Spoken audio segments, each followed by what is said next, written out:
Who will start at quarterback tonight? The answer is redshirt freshman Marcel Reed, who came off the bench 1 week ago and led A&M to a come-from-behind win over LSU. Reed will have to contend with one of the best defensive lines in the country tonight, led by Kyle Kennard. His 12.5 tackles for a loss are tied for the SEC lead with the Aggies' Nick Scorton, a future first-round pick, on a front four loaded with NFL prospects. This game could well be decided by which D-line best imposes its will tonight. This is the SEC on ABC. Saturday night football presented by Capital One. A&M winners of 7 in a row after its opening loss to Notre Dame against the dangerous 4-3 South Carolina team, which lost to LSU by 3 and at Alabama by 2. A&M 5-0, its best start in the SEC. They joined the conference in 2012. There are 4 one-loss teams. Georgia just beat Florida. Tennessee getting underway with Kentucky. Texas and LSU are idle tonight. Hi, everybody, and welcome. Sean McDonough along with Greg McElroy, joined in just a moment by Molly McGrath. Delighted to have you with us. Connor Wigman or Marcel Reed? And it was Mike Elko playing it very close to the vest all week, but he made the decision to go with Marcel Reed. Hard to argue after what he did last week. And this is, you think, tough environment to go start in, and he did this already. Had to spot start earlier in the season for the injured Wigman. Well, this is not a spot start. Wigman has been sidelined due to really poor play last week. Middle of the third quarter, Reed goes in, completely electrifies Kyle Field. The offense was able to lift up, run the ball, and impose their will on LSU, and the defense fed off that energy en route to 3 turnovers. So he almost had to be the guy, Sean. Yeah, he led 5 possessions. They scored points on all 5 of them, but a tough challenge tonight. A lot of debate all week long about which defensive front is the best in this game tonight. They're both terrific. Yeah, pick one. Either one. There's no wrong answer. A&M, Nick Scorton, Shamar Stewart, they'll be going against an offensive line that's given up 32 sacks and a young quarterback in Lenore Sellers that is a little bit slow to get rid of the football. And then on the other side, South Carolina and Dylan Stewart and Kyle Kennard. Stewart, the true freshman, totally disruptive, and Kennard, what a veteran presence he's provided on the end of the line of scrimmage. Sellout crowd, more than 77,000 on hand here at Williams-Brice Stadium. A&M and South Carolina, the opening kickoff in just a moment. The Nissan pregame drive is next after this message and a word from our ABC stations.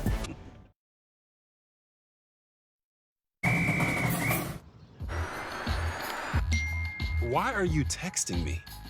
Who even talks anymore? Oh, yeah? Who even parks anymore? What?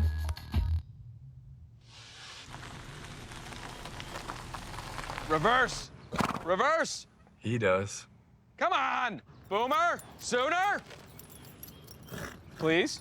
Should we help him? Nah. Just a little nibble? Come on. Reverse! Welcome to the Nissan pregame drive. Nissan, premier partner of the Heisman Trophy.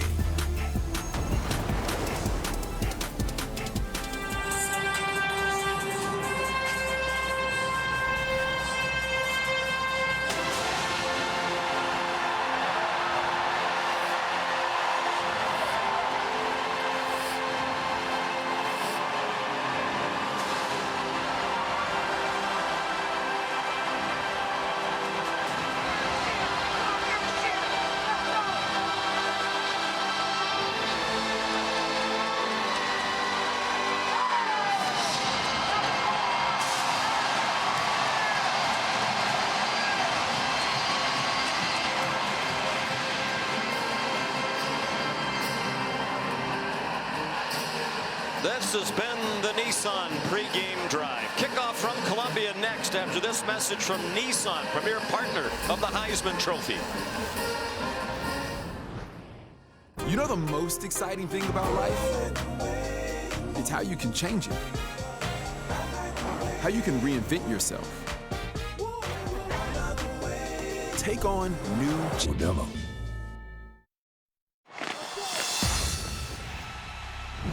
A resounding comeback from the Aggies alone atop the Southeastern Conference. The Aggies can feel it. the momentum that has taken them to first place, and the pressure to stay there. You know, have a target on your back. We're going to walk into an extremely hostile environment. Tonight, they travel into a storm.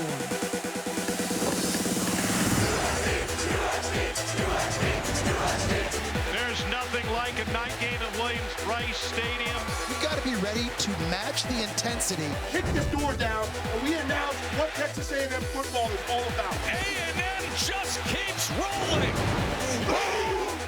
They are flying around right now. Not to be denied. South Carolina's got everything working.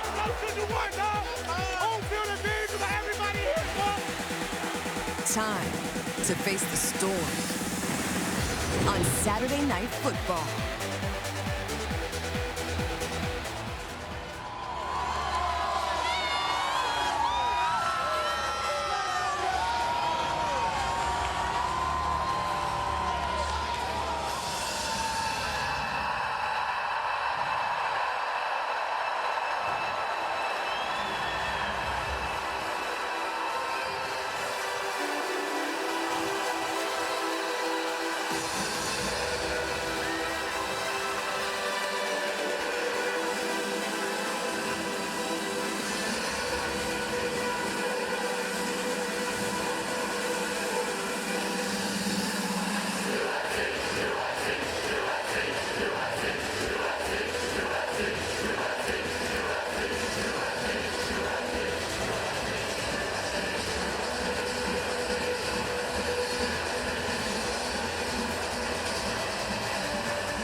Tremendous atmosphere here in Columbia as always. Mike Elko knows what his team is getting into here tonight.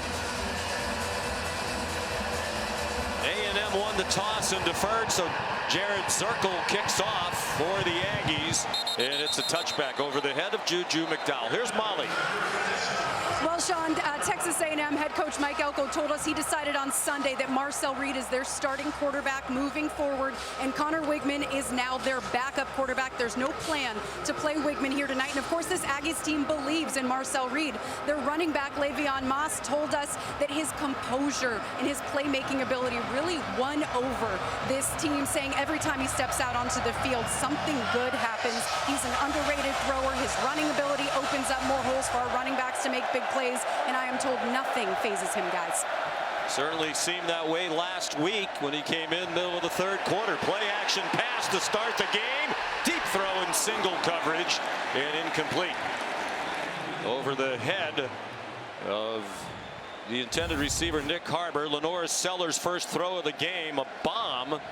He's a redshirt freshman from Florence, South Carolina, first-year starter. And the coaches believe, Greg, he's improved as the season's gone along. And I feel like he's more confident. The game's slowing down for him. And had he completed that pass, this stadium might have crumbled to the ground with the energy in this building. He's under duress and breaks free from Scooby Williams. Throws on the run, and it's caught.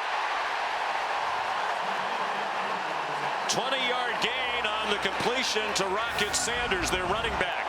And they just blitz right up the middle. There's nobody that's accounting for the linebacker. That's number 0, Scooby Williams. You got to hit Lenoir Sellers and bring him to the ground. His best attribute is his scrambling ability and keeping plays alive.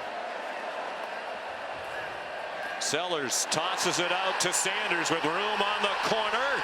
Across midfield and then belted down after an 8-yard gain.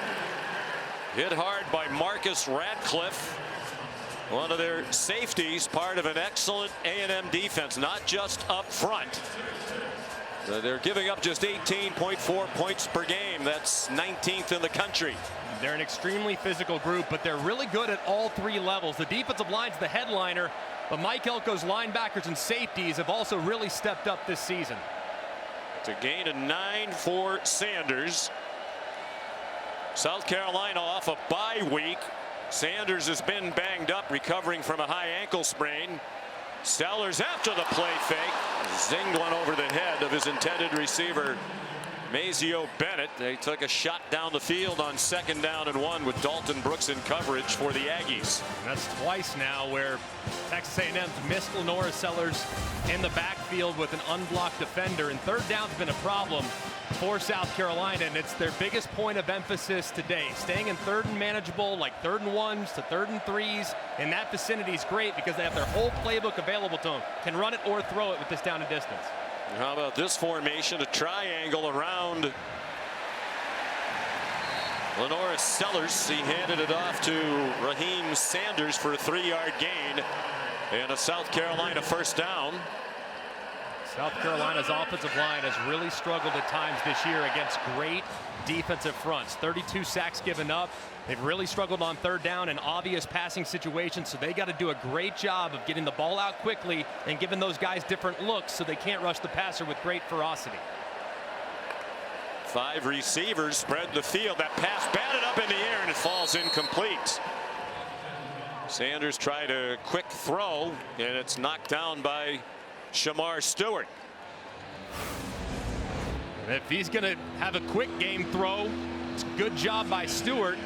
Can't rush the passer, so stop, get your hand up and see if you can't knock the ball down. He does there. And now South Carolina in an unenviable 2nd and long. Run it now to make 3rd down more manageable.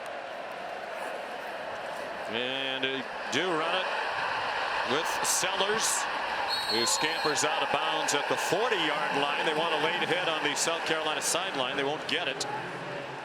A 3-yard pickup, and here comes 3rd down and 7. He was actually out of bounds before he took the hit from Marcus Ratcliffe that the Gamecock fans sideline didn't like. Understandable on their sideline, but here 3rd down and 7, you might have 2 downs to get it. So you can run it here if you like the numbers inside, but it looks like man coverage across the board. 3rd down and 7, 4-man rush. Sellers took off running, slides down. He might not have gotten the 1st down with that slide. If he stayed on his feet for another step, he has the 1st down. But instead, it's going to be 4th down and 1. Potentially a big play there already. And we've seen Sellers do this a couple times, not knowing where he's at, but young quarterbacks need to know. Don't slide on 3rd downs and touchdowns. And Shane Beamer's young quarterback there could have had the conversion. And Coach Beamer is going to go for it on 4th down. And it's a 1st down. Raheem Sanders, sturdy running back at 230 pounds, just put his head down and powered to the 32-yard line. It's going to be interesting watching Rocket Sanders throughout this game. Has been a little banged up this year. Injured his ankle early in the season. Hasn't had quite the same level of twitch. But the Carolina coaches tell us that he's as healthy as he's been all year. Sanders bounces outside. Certainly looks healthy on this opening drive. He got 9 more. Tackled by Dalton Brooks, their 2nd leading tackler for the season, behind only their defensive captain, the linebacker Torian York. You have to love this start from Dowell Loggins, the offensive coordinator for South Carolina, mixing up run pass, getting his quarterback comfortable, taking an early shot to get A&M thinking about it. It's been a great first drive. Oscar Adaway came in at running back, and he went in motion to the right. Empty backfield, design run, and it's Lenora Sellers on his way to the end zone. Touchdown, South Carolina.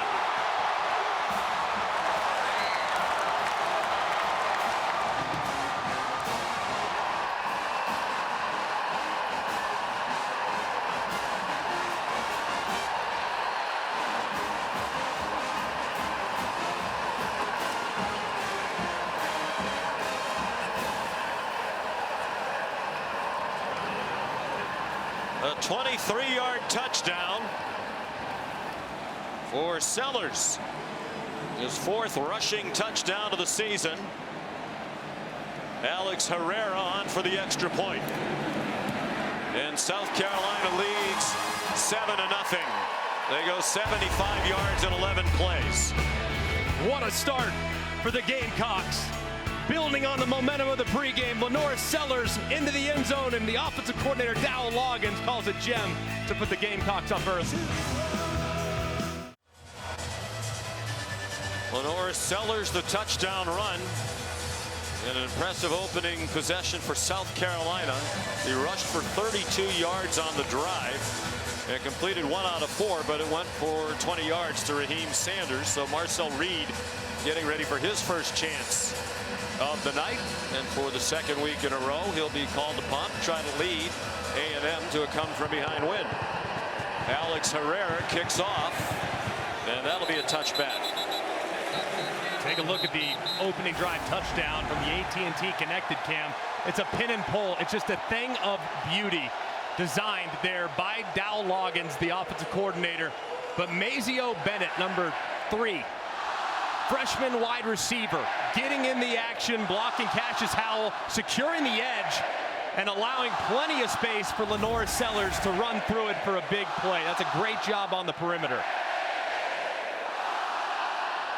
So here come the Aggies, led by Reed, the redshirt freshman from Nashville, Tennessee. He hands it off. There's a flag down. If the play stands, it's Le'Veon Moss for 8. Well, there was a flag thrown at the line of scrimmage. The referee is Steve Marlowe, leading this Southeastern Conference crew.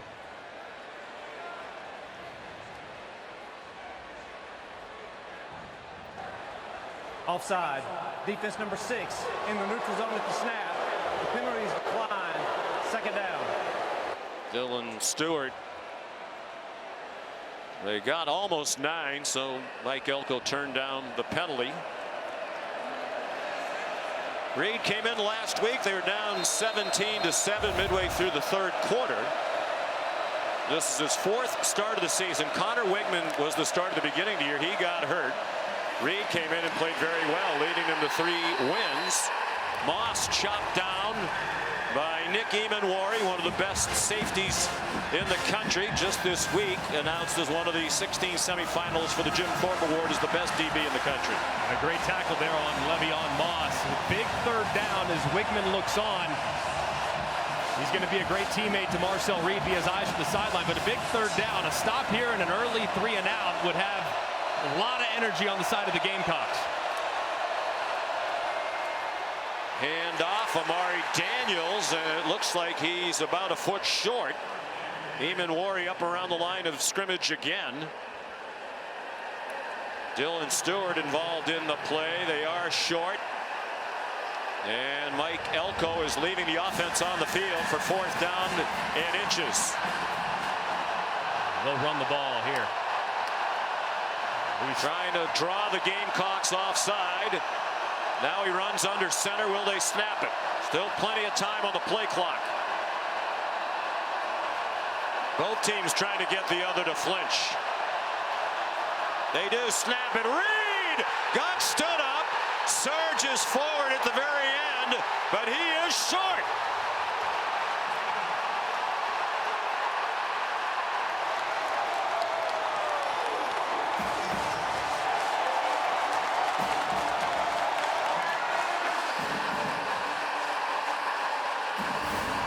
And what a stop by this defensive line, getting low, have guys going over the top, but I don't love the play call. Marcel Reed's 180 pounds, and you're trying to surge him forward into a grown man defense with seniors and 5th-year players across the board. Mike Elko looks on, but I think you hand it to your 220-pound running back who's averaging 4 yards after contact per carry. I don't like the play call there, but a great stop by South Carolina. As Shane Beamer, the defensive coordinator Clayton White said for South Carolina, it's not just the ends. They are very stout in the middle of their defensive line as well. Play fake by Sellers. Takes the pass out into the flat to Sanders. And he rolls down inside the 20. Shane Beamer fired up out to pat his running back on the back after a 14-yard gain. Shane Beamer emphasized the importance of starting fast in this football game and getting his playmakers going. Lenore Sellers seeing the field well. He's playing fast, and Rocket Sanders off to a nice start. And movement on both sides. Looked like Scorton came across, and then Kason Henry moved at right tackle in response.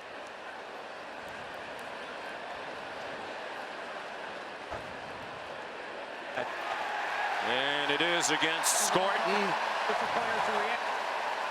Penalty, first down. Transfer from Purdue. He's come back home. He's from Bryan, Texas. And he has been terrific for Mike Elko. Mike Elko was worried about this tonight. He said our team's coming off a huge home win in front of 108,000 come from behind win for sole possession of first place. Both A&M and LSU undefeated heading into that game. Coming here on homecoming night game, hostile environment, talented South Carolina team coming off a bye week. Wide open, touchdown, Joshua Simon, 15 yards.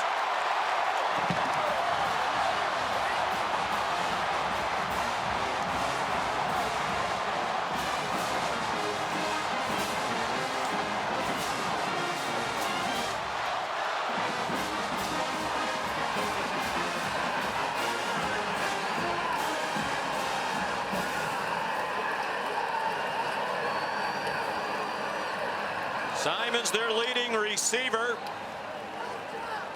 He came in with just 20 catches. They're a team that does it primarily on the ground, and more specifically, they do it on defense, as they did to set up that possession on the 4th down stop. Herrera's extra point has made it 14-0. Big 4th down stop by South Carolina to force the 3-and-out, gives the offense the short field. They pay it off with another great throw by Lenora Sellers as hockey is rolling here in Columbia. 5 cheese mac and cheese next time you order at Domino's. Capital One cardholders can get their own rewarding performance when they redeem their credit card rewards for tickets to exclusive events and experiences on Capital One Entertainment. Scan the code on the screen to learn more. Capital One, what's in your wallet? Taco Bell Live Más student section going crazy all season long. Student sections around the country competing to be the Taco Bell Live Más student section of the year. Download the Taco Bell app to learn more. 2 weeks ago in their last game in Norman, Oklahoma, they raced out to a 21-0 lead. Carried by the defense, they scored 2 defensive touchdowns. Complimentary football tonight for the Gamecocks out of the gate, but a long way to go. Fair catch made by Isaiah Williams. Time for the Modelo playbook. The Aggies a heavy man coverage team, and you know what beats man coverage? Misdirection, tight ends, and running backs. Well, this time, misdirection. They fake the handoff inside, rolls Sellers to his right, throws a fadeaway jumper, and you get a tight end working against Torin York, the linebacker, and he's wide open in the back of the end zone. Just a thing of beauty with the design from Dowell Loggins. And this offense is clicking in high gear, picking up right where they left off. Second possession for Texas A&M. They were stopped on 4th down and inches. Reed managed to get it off at the last moment. Le'Veon Moss rolls out near the 45-yard line, and he is hurt. He got hit hard at the end of the play by DQ Smith. It's a 20-yard game, but a lot of concern over there on that A&M sideline as their outstanding running back, who is extremely tough, is not getting up. 14-0 South Carolina, first quarter. Texas A&M running back Le'Veon Moss couldn't put any weight on his right leg. He had to be helped to the injury tent. Head coach Mike Elko went and checked on him. I'll update you on his status, but they are looking at a right knee injury in there. And Moss told me he cares so much about this team and said, my mentality is the only way I'm leaving the field is on a stretcher. I'll let you know more as soon as I have information, guys. And they're a little thin at running back. They lost Ruben Owens to a foot injury in training camp in August. He was in a battle with Moss to be their lead running back, and they envisioned that they'd be a great 1-2 punch. Marcel Reed takes off running, and he got 8 to advance into Gamecock territory, where Van Martin Scott made the stop. This Texas A&M team has battled adversity all season long as far as injuries are concerned. It's been the next man up type of approach, but Le'Veon Moss has been their MVP, so that one hurts a little more than really any other. Facing their largest deficit of the season, the A&M Aggies Amari Daniels, the running back, he'll be the featured back now. He's been a 1A behind Moss this year.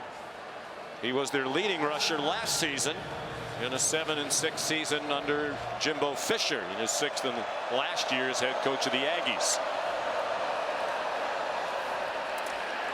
And he's stacked up for no gain. Bam Martin Scott in there again, a 6th-year senior out of Fort Wayne, Indiana, on a team loaded with veterans. They have 37 players on the South Carolina team who are seniors, either 4th, 5th, or 6th year. They have a lot of leadership on that side of the ball, and they have a lot of things to account for in this game. They have to tackle well in the open field, and that's been a great start for them. Reed tackled from behind after a 2-yard gain. Kyle Kennard made the play. The transfer from Georgia Tech, who's had a fabulous first season here in South Carolina. 3rd down and 8. And this is what you want to avoid if you're offensive coordinator Colin Klein. Obvious passing situation. These two edge rushers, Kyle Kennard up top, and number 6, Dylan Stewart, the fastest edge rushers in the Southeastern Conference and arguably the country. And they'll be breathing fire off the edge here. And Reed ran all over. There's a flinch on the right end of the offensive line. Demetrius Crown over the right tackle. That'll make it 3rd down and 13. Reed is not just a runner. Matter of fact, in those previous 3 starts we mentioned earlier, he threw 2 touchdown passes in each of them. And who can blame number 78? Crowdover getting a head start working against Dylan Stewart, but here I would anticipate something conservative from Colin Klein. I mean, 3rd and forever, you can't make a big mistake with your young quarterback. Let's see if they just go quarterback draw. Reed's thrown only 1 pass so far. He takes off running. They rushed right by him. Reed still with work to do. He's out of bounds short of the line to gain by 2 yards. Knocked out by O'Donnell Fortune, but it makes it a much more manageable 4th down should Mike Elko choose to go for it, but he's not going to after they got stuffed on 4th and inches in their own territory. He sends the field goal team out. You like that decision? I don't love it. I mean, don't get me wrong.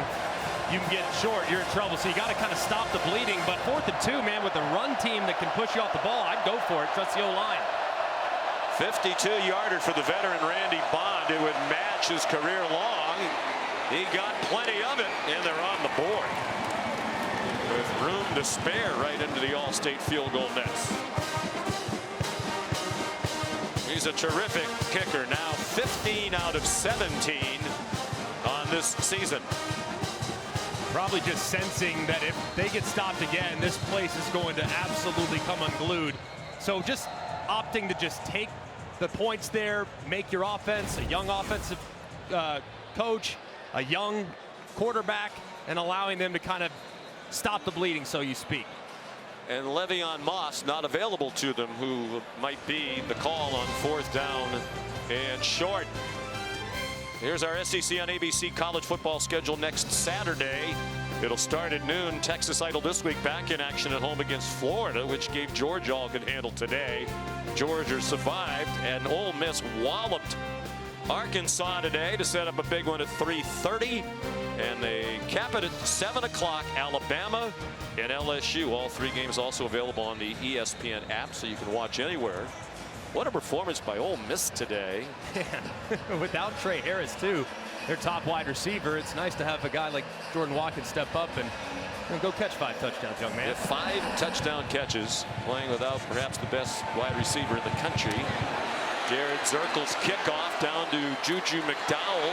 They faked a reverse, and McDowell's down near the 30-yard line with a 28-yard return for Shane Beamer. They play excellent special teams under Shane Beamer. Beamer ball 2.0. Of course, his dad, Frank Beamer, legendary Hall of Fame Virginia Tech coach, who was best known for his special teams units. Like father, like son. The team really has improved under Shane Beamer these last few years. They've really played their best football at the end of the season. Kind of struggled sometimes in September and October, but man, they've finished really strong, most notably in 2022 when they knocked off some big-time teams down the stretch. They're 8-4 in November. in 4 seasons under Beamer. Well, the previous 3. This is their first November game tonight. Sellers got away, takes off running, has a first down. Just stiff arms some would-be tacklers away and slides down at the 42. What a 12-yard run by Sellers, who's 6'3", 242. And how about escaping Shamar Stewart, who beats the left tackle Josiah Thompson inside. That's multiple times now. Aggies have had hands on Sellers, and he breaks free for a big play. They line up quickly. Oscar Attaway comes in at running back.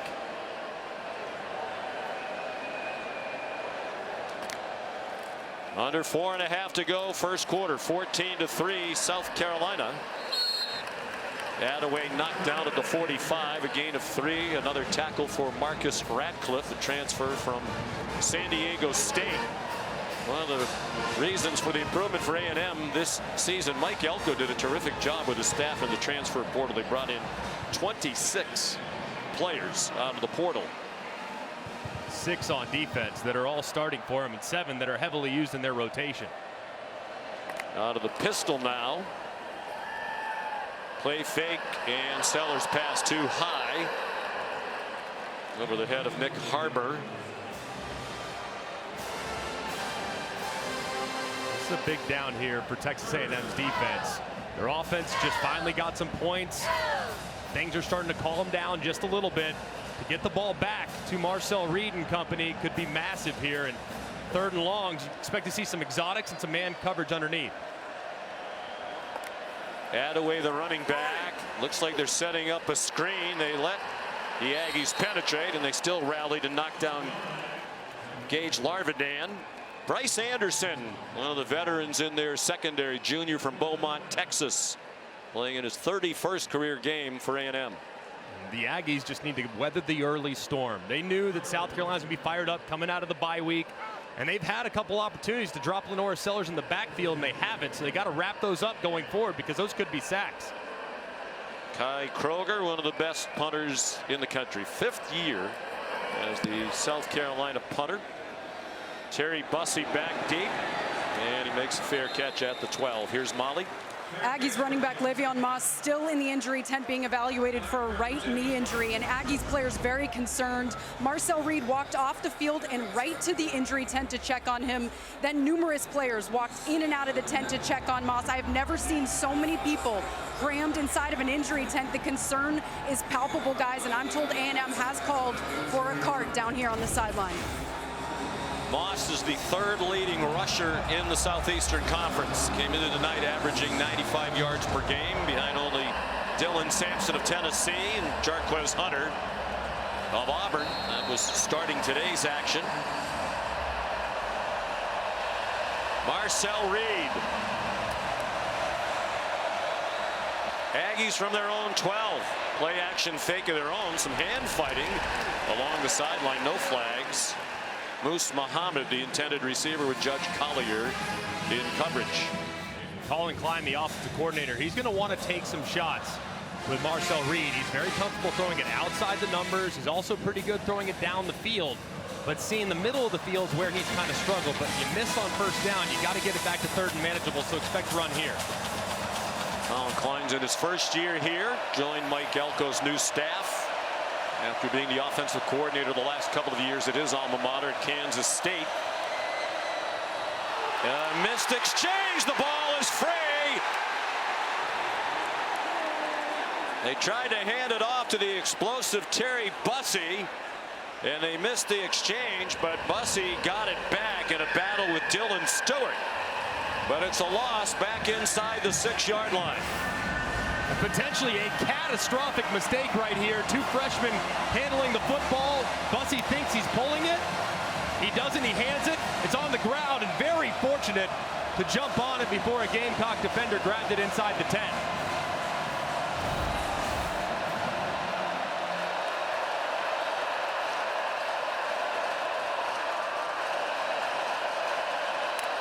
Third down and 15. Reed can't find anybody.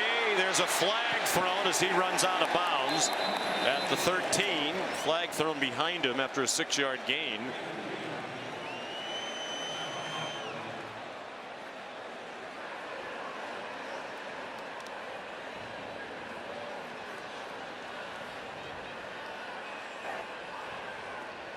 Holding. Number 55. Decline.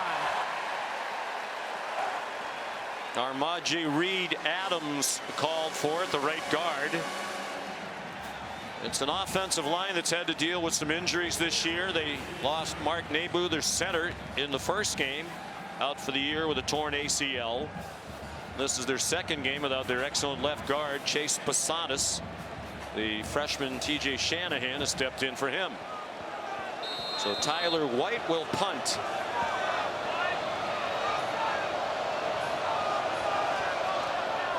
He's had an outstanding year for the Aggies. This is not his best. Hits near midfield and goes out of bounds at the 47 of South Carolina. 40-yard punt. Sean McDonough, Greg McElroy, rollicking start for the homecoming crowd here in Columbia on a gorgeous night, 70 degrees in the capital of South Carolina. And what a start for the Gamecocks, picking up right where they left off in their last game 2 weeks ago, and they hammered Oklahoma. Yeah, the defense has really done a good job of creating a little bit of an edge. Feels like A&M settling in just a little bit on defense, but my goodness, those first couple possessions, they gave this A&M defense so many different looks. Rollouts, sprint outs, inside runs, outside runs, screens. Let's see if they can kind of keep them guessing throughout the game. Their offensive numbers aren't great. Raheem Sanders, the ball carrier, but it's very much a program that believes in complementary football at all three phases. And Dow Loggins said last week, we were ahead 32-3 at the half. All we wanted to do is make sure we didn't turn it over against an Oklahoma team that has really struggled to score all season long. So they played it very close to the vest. You know, sometimes that's frustrating for offensive coordinators who want to put up numbers. Bad pitch. Good catch by Sanders. There's a flag down. He's down for loss. Bryce Anderson up from the secondary to lead the way. Loss of 2. And now Mike Elko with a decision to make.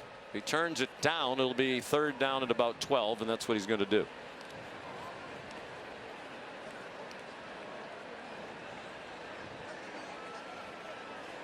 Elko, 47 years old, was the defensive coordinator at A&M for 4 years, 2018 to 21, under Jimbo Fisher. Left and went to Duke for 2 seasons as the head coach. Terrific job there. ACC Coach of the Year in 2022 when they won 9 games. What a job he's done, and really just changing the culture, getting buy-in, and the attention to detailed approach. So third down and 10. Here's a blitz. They got it off to Sanders. A missed tackle, and off he goes. The ball's out at the end, and A&M has it. B.J. Mays wound up with the football. There's also a flag down in the middle of the field near where the play ended. Will Lee popped it out, and Mays recovered. Mays helped turn that game around last week against LSU with 2 interceptions. The first he returned to the 8-yard line to set up the first possession for Marcel Reed at quarterback when he scored from those 8 yards out. Is a recovered by the defense. A personal foul, unnecessary roughness, number 5 for Texas A&M. Obviously, Steve Marlowe's microphone is having some difficulties. Shamar Turner called for the personal foul, but the turnover stands. And blitz against any type of screen is trouble for the defense. Rocket Sanders gets out, but how about Will Lee, the corner, coming in, swiping at it with his right hand, punching it out. Great job there. And there's the transfer from UAB, Mays, there to pick it up, and they're going to get Shamar Turner late, who came over and hit unnecessarily at the end of the play. Hit Kamar Bell, one of the offensive linemen for South Carolina.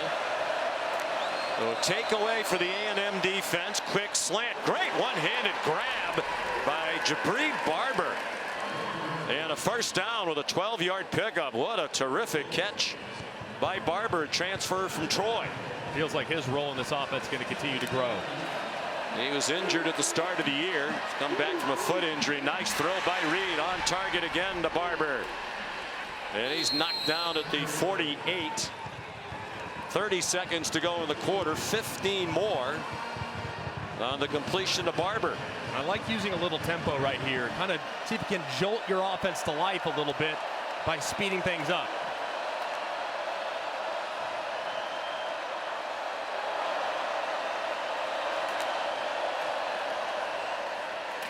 Amari Daniels, hard-earned couple of yards to midfield and what's going to be the last play of the first quarter.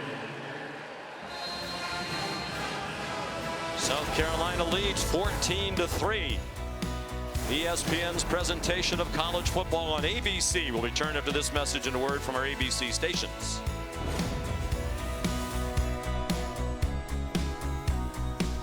Check.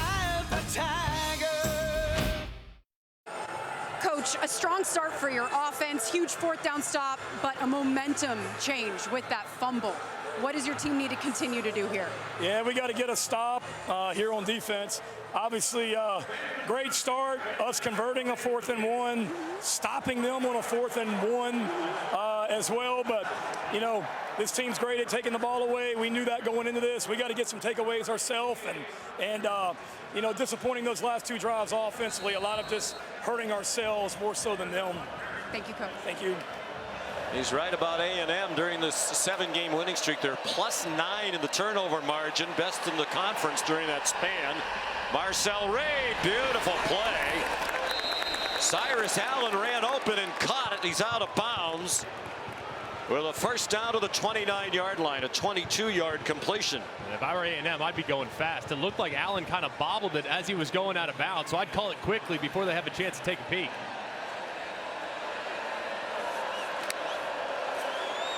Reid, another missed exchange, and he falls on it. Well, that's a couple, and Reid's frustrated. And it's a big loss of 8 on the play. This has been a handful of mistakes already. 2 between running backs and Reid in just a simple exchange. I mean, they got to calm things down a little bit here. I know it's a hectic environment. I know it's hostile, but big mistakes getting behind the chains is not a good recipe against this defense. Very rarely a good recipe against any defense, but particularly against a bunch as salty as these Gamecocks. There's a high throw. Cyrus Allen couldn't make the catch. And again, they're not just the defensive line either. Talented linebackers and a veteran group in the secondary as well. 4 out of 6 passing for 69 yards for Reid. And they're right on the fringe of field goal range here. You would expect something. Maybe just conservative, run it up inside, make this field goal a little bit easier. It's unlikely to convert a 3rd and 19 against this pass rush. They empty the backfield. It's a design run for Reid, and he gets nothing. They were ready for that. Dylan Stewart, the true freshman out of Washington, D.C., one of the top recruits in the country, number 14 overall in the ESPN rankings in this last recruiting class. Connor Wigman watching tonight. A couple of years ago, the class of 2022, he was the #1 pocket passer in the entire country coming out of high school. So here's Bond, and this would be a career long. It's already connected from 52. This would be 55. Really no breeze to speak of here in Columbia tonight. And that one is long enough, and that one is good. Huh. How good are these kickers all over college football? I mean, that was good with plenty of room to spare. As soon as it left his foot, you heard the crowd go quiet. They knew it was plenty of leg, plenty of distance, and right down the middle from the logo. It splits the uprights. Well done. Look at how that's up into the net. Yeah, why does he look so puzzled? I mean, that thing almost hit the scoreboard. A heck of a kick. Mike Elko, even after that big win against LSU last week, a little disconsolate when we met with him last night. He's a big New York Yankee fan and was disappointed about their loss in the World Series. He's a New Jersey native, graduate of Penn, played on an Ivy League championship team in the late 90s. You want a little bonus Aflac trivia question? I would love that. He's one of 3 Ivy League graduates who are FBS head coaches out of the There's 3? 3. Wow. Well, oh, no. Syracuse is not Ivy League. But Bill O'Brien? Bill O'Brien is one, a Brown graduate. Brown graduate. Now at Boston College, of course. The other one I don't think you'll get. Although you might. Jared Zirkle kicks off the Georgia transfer. Well, I will give you a hint. The other one, his team played against South Carolina this season. Wow. Okay. That narrows it down to 7 teams. Brian Kelly? Ricky Ronnie of Old Dominion went to Cornell. They're wicked smart, as we would say, in the Commonwealth of Massachusetts. I'll tell you what, man, Mike Elko, too, I'm just embracing the culture, leaning into the Aggie way. And what a great hire. It's a great hire. And he's such a good coach, made his name on defense. He'd been at A&M, understands the situation. Wanted to change the culture. That's hard to do in this transfer portal age. So I knew he had a lot of good players. Everybody knows how well A&M has recruited in recent years. Blitz right up the middle. And again, Lenora Sellers escapes. That's been a big story here in the first 17 minutes. He has looked like he might be taken down for a loss, and he's turned it into gains a couple of times. I mean, this has to be 5 or 6 times where the Aggies have had an unblocked defender rushing Lenora Sellers, and he pulls a Houdini. I mean, that's an amazing play. What should have been a loss of 5 is a gain of 5. Pressure again, brought by A&M. They run through it with Rocket Sanders, and the Rocket has a lot more fuel tonight. Clearly healthier than he's been for a lot of this season. He suffered a high ankle sprain in their crushing loss here to LSU. And this is a great run by Rocket Sanders. Breaks to the outside. This is the speed that we haven't seen as much of the last few weeks. He's been trying to get back to 100% with that injured ankle. 28-yard gain. Sanders again changes directions. The Aggie tackling hasn't been up to its usual standards so far tonight. And that's a 6-yard gain for the transfer from Arkansas, where he was first-team All-SEC 2 years ago. Interesting transformation for South Carolina in these 2 years with Dow Loggins as the coordinator. Last year, they were extremely pass-heavy when they had Spencer Rattler quarterback, Xavier Legette at wide receiver. But with those two gone, with Sanders here and Sellers a good running quarterback, they really changed it around completely. 4-yard loss for Attaway, and that's good coaching, Greg. I mean, you play to the strengths of your team. Yeah, and you don't try to force a square peg into a round hole, because if you look at Lenora Sellers, his skill set completely different from that of Spencer Rattler. So embrace who he is at this point of his development, and then bring him along in a way that will allow him to become a more complete player. But a tough situation here in 3rd and long. 3rd and 8, they really aren't in field goal range for Alex Herrera. Again, Sellers running away from Aggies, and he puts his head down and steamrolls the tackler B.J. Mays for a first down.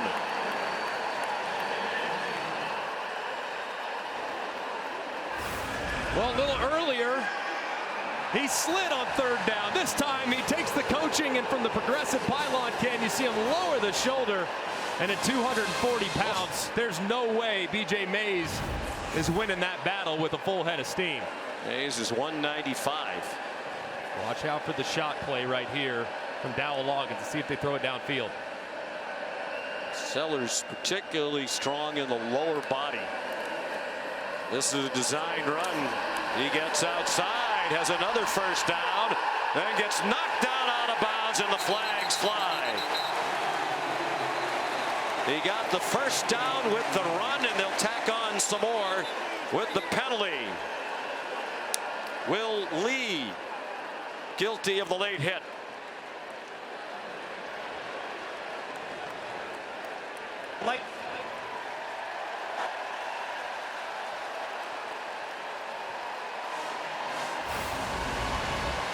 And just the exact same play that we saw earlier from Lenora Sellers that he scored the opening touchdown on. Just pin and pull, receivers blocking down, offensive lineman getting out in front, Lenora Sellers at the end Will Lee hitting him, and a little bit of gamesmanship, a little sell there, but a frustrating play there from Elko as his defense makes a mistake.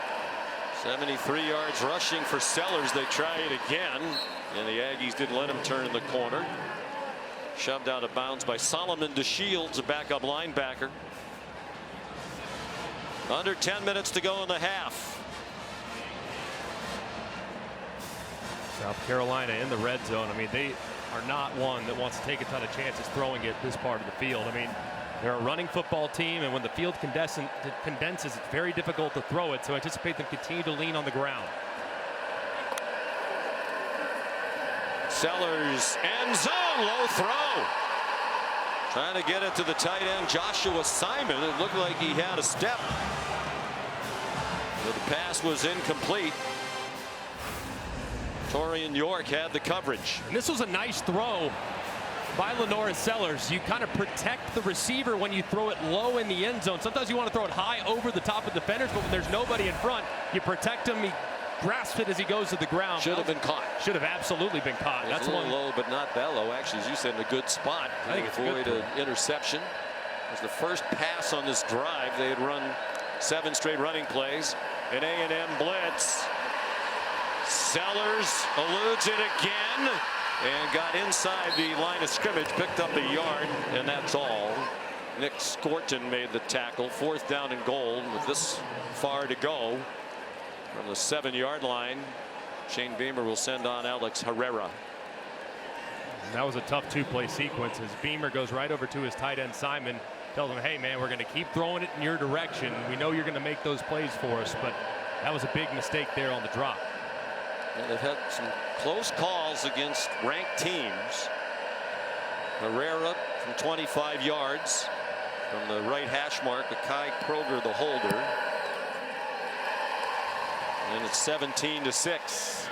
And you can't miss opportunities like that to score a touchdown when you're playing number 10 in the country. Kevin Nagani in studio. Time now for our Dr. Pepper Fansville studio update. Let's go to Knoxville. Uh-oh, Tennessee. Kentucky's Brock Vandergrift to Josh Caddis. It's the first score of the game. Wildcats up 7-0 against the Volunteers early in the second quarter on the SEC Network. Sean, Greg, back to you. All right, thank you. A slow starting Tennessee team week after week. The Kentucky team that's looked terrible the last couple weeks, so any given Saturday in the SEC. Kai Kroger kicked it out of the air. They didn't put the ball on a tee, and he pulled it out of bounds. That is certainly not what Shane Beamer was hoping for when he decided to not go with Herrera. I think he wanted a directional kick by the terrific punter Kroger. Herrera's not a touchback man. Free kick out of bounds, 39, kicking team. The ball would be placed at the 35-yard line, first down. And Shane Beamer frustrated. The special team's been good this year, but not up to their usual standard. It's a drop kick kickoff out of bounds. And remember, I mean, they did the drop kick onside kick against Alabama, so maybe just a little gamesmanship there, but that was poorly executed. E.J. Smith at running back now. Le'Veon Moss taken to the dressing room on a cart. Looked to be a significant leg injury. Bam Martin Scott made the tackle on Smith. Texas A&M just needs to stay committed to running the football. The offensive line, they tend to get better as the game goes along, so don't abandon it by any stretch. Just continue to pound away with some time extending drives. Reed pulled it back through a bit of a knuckleball caught by Terry Bussey for a 7-yard gain. Electric freshman, highly recruited, and the coaches told us last night he could play anywhere. He could play just about anywhere on offense. He could play anywhere on defense. They're 0 out of 4 on 3rd down. This is 3rd down and 1. Amari Daniels back in at running back. Marcel Reed now 5 for 7 passing for 76. Daniels first down and much more. He may go. 6 yards.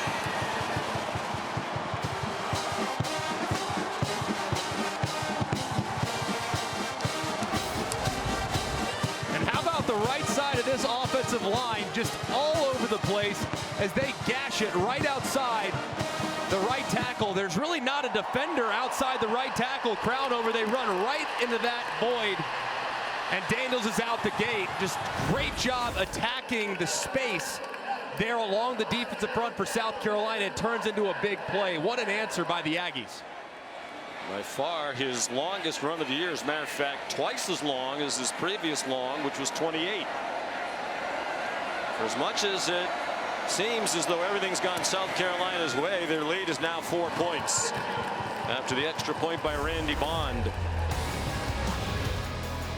Amari Daniels, the junior from Miami, tells this homecoming crowd to pipe down.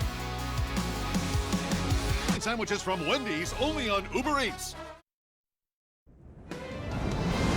Saturday Night Football is presented by Capital One. What's in your wallet? And in part by the all-new Sonic Smasher. Live free, eat Sonic.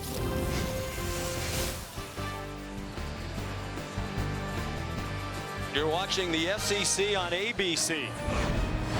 11th meeting all time between these now SEC rivals, Texas A&M and South Carolina. They played every year since 2014. Of course, A&M joined the conference in 2012. And the Aggies have dominated. They won 9 of the previous 10. The only South Carolina win was here 2 years ago, and Xavier Legette returned the opening kickoff for a touchdown. That is the worst record for South Carolina against any team that they've played more than 5 times. Jared Zirkle's kickoff is another touchback. Here's our player check-in presented by Allstate. The Aggies have been bringing the heat. Lenore Sellers been under pressure on more than half of his dropbacks. The problem is the Aggies can't close the deal. Lenore Sellers been amazing extending plays. They've also gotten hands on him multiple times. They just can't bring him to the ground at 240 pounds with a lot of burst and athleticism. They've gotten him in good positions, but he continues to pull the rabbit out of the hat. This Aggie defensive front is going to have to be a little bit more disciplined when rushing the passer, and they got to finish when they get hands on the quarterback. Oscar Attaway, room outside again. This run defense for the Aggies has not been very good on the edges. And that's a 27-yard run for Oscar Attaway.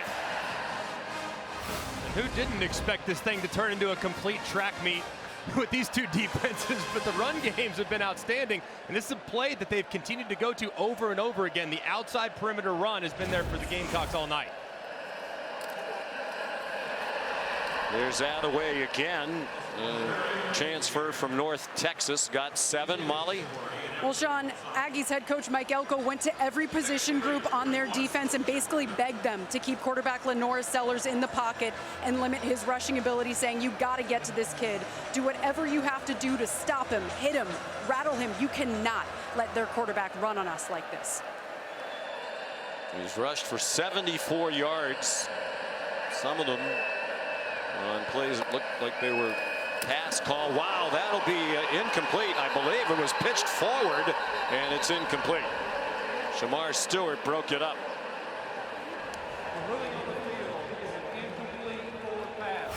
Third down. And that's one of the reasons why you run the play like that. In case this happens, it is just an incomplete pass. If you need an example of just how powerful Shamar Stewart is, I mean, he just hit Jared Brown. I think Jared Brown flew 10 yards.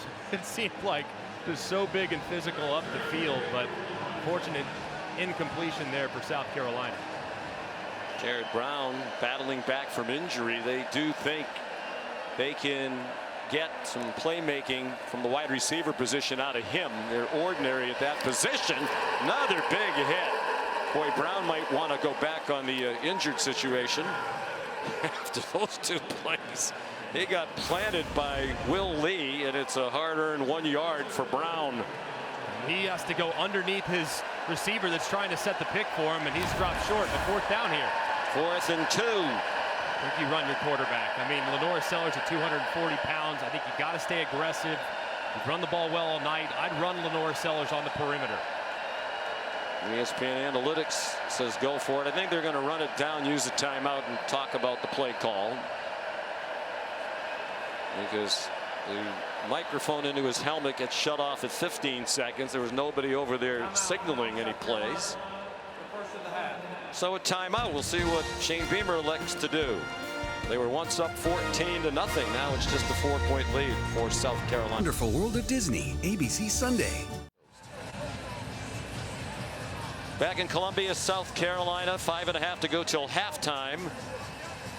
South Carolina leading 17-13. They were up at one point 14-0, and it looks like they are going to go for this 4th down and 2 at the Aggies 40. And if I'm Shane Beamer, I like being aggressive here. Maybe try to go with the hard count, see if you can get him to jump off sides. But I would get Lenore Sellers out of the pocket. He's on the left hash, roll him to his right, and see if he can maybe create a little separation. If nothing's there in the passing game, he takes off to convert on the run. No Raheem Sanders on the field for a while now for South Carolina. Quick throw, and it's broken up. Jaden Hill made the play. They tried to jam it on a quick slant to Mazeo Bennett, and it was broken up. And they bring pressure off the right-hand side. It's man coverage behind it, and it's really well covered there by the inside slot nickel cover guy, Jaden Hill. He breaks on it immediately, gets that left hand out in front. Pretty accurate throw. It's just great coverage, and Mike Elko's defense has stood up, made a nice stop. I wonder if there's something wrong with Rocket Sanders. He's been so effective. We've talked a couple of times about how well he's run. He's averaged more than 7 yards per carry. Meanwhile, A&M with momentum on its side now, playing without its leading rusher, Le'Veon Moss. And E.J. Smith dropped for a loss. Demetrius Knight and Bam Martin Scott. And these linebackers for South Carolina do such a great job of recognition. They see it immediately, little speed option. The number 17, Knight, registers so quickly and closes. This is a veteran group that has great recognition. Coaches love Knight. He's 24 years old, the transfer from Charlotte. Over the middle, good throw by Reed, good catch by Barber. And he's within 2 of the first down at the 48-yard line, a gain of 11. It's amazing just how often A&M will get off schedule and then boom, they get back into a third and very manageable. And when they're under 3 yards, they have just 2 pass attempts on 3rd down all season. I expect run right here, see if they can pick it up on the ground.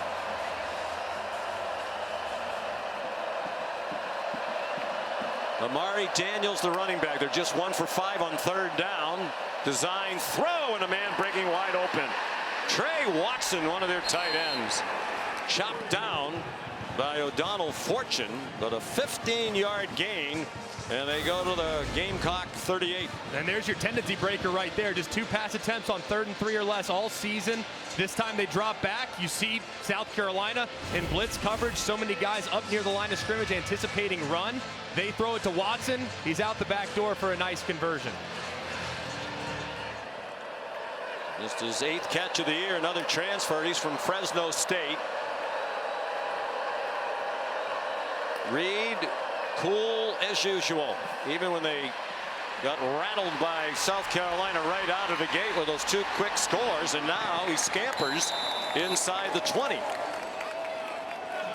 A 20-yard gain for Marcel Reed with his parents here tonight. That's his dad, Roderick, who spent 11 years as the head coach at Tennessee State, his mom, Tamika. Isn't it just amazing to see an offense that was in a hole last week against a great LSU team? Reed goes in, they weather the storm, and they just climb their way back in. For a team that's so run-oriented, to see how they battle back from deficits is truly amazing. Amari Daniels, the running back, poised to take the lead. The Aggies late in the half, and that one's batted down. And that's a good thing for South Carolina, because it looked like Jabri Barber was breaking free on a slant. DQ Smith got in the way. And DQ Smith, a great job there, timing his jump. That ball was going to be a touchdown if it gets through that line of defenders, and DQ Smith going up at 6'1", knocking it down and stopping the touchdown. Reed 7 out of 10 passing for 101. He's rushed 8 times for 39. He keeps it. He bounces outside and goes out of bounds. Looked to be just short of the line to gain. Demetrius Knight there for South Carolina. It's a 9-yard gain. It'll be 3rd down and 1 as we look at it from the Progressive Pylon cam.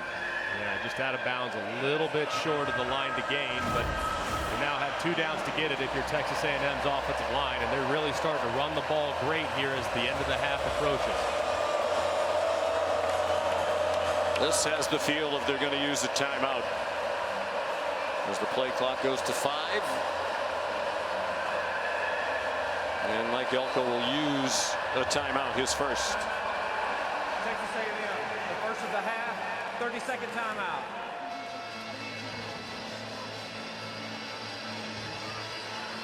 Let's take a look at the college football rankings entering today's action, brought to you by Chick-fil-A.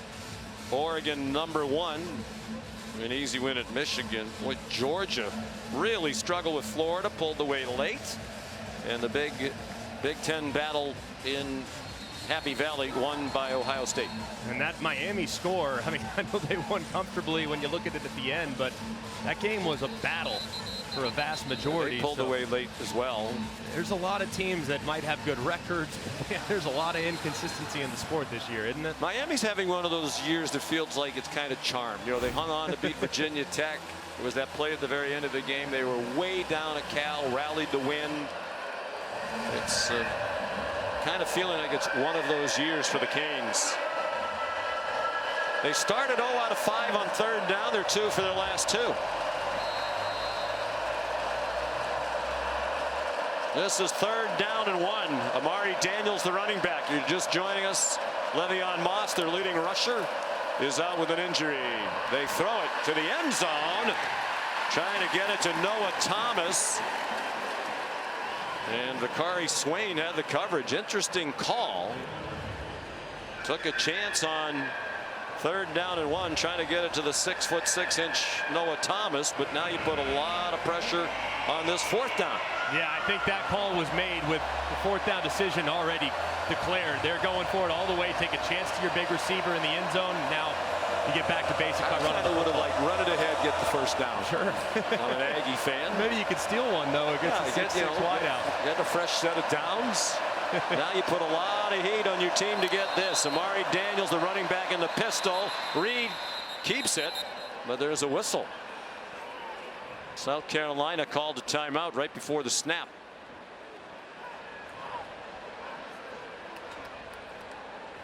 Before the snap, timeout South Carolina, the 2nd of the half.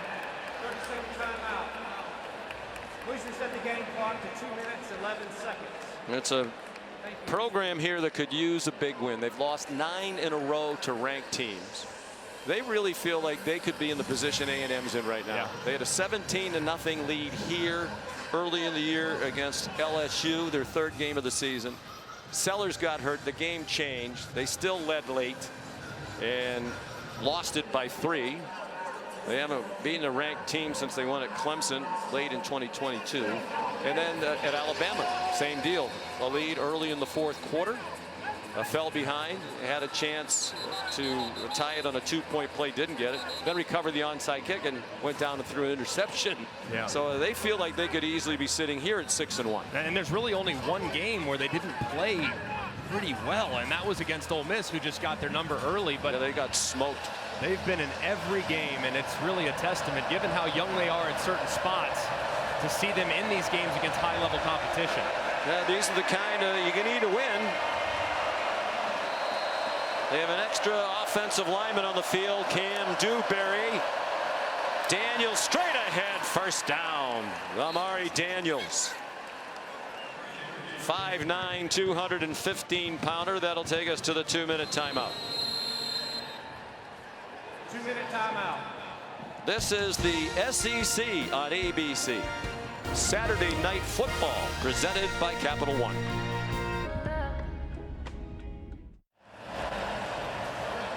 A couple of redshirt freshman quarterbacks handle themselves well tonight.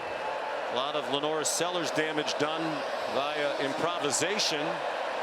Marcel Reed led them from 17-7 down last week off the bench to a victory against LSU. They were down 14-0 here tonight. They're poised to take the lead. First and goal from the 7. Ninth play of the drive. Started on their own 40. Amari Daniels down to the 2. What a big response here from A&M. I mean, this place was about to explode a couple drives in. They just weathered it. They forced the turnover, and it's been all Aggies really ever since. It's really impressive, and knowing, too, that they'll get the ball to start the second half with potentially significant sequence here for the Aggies.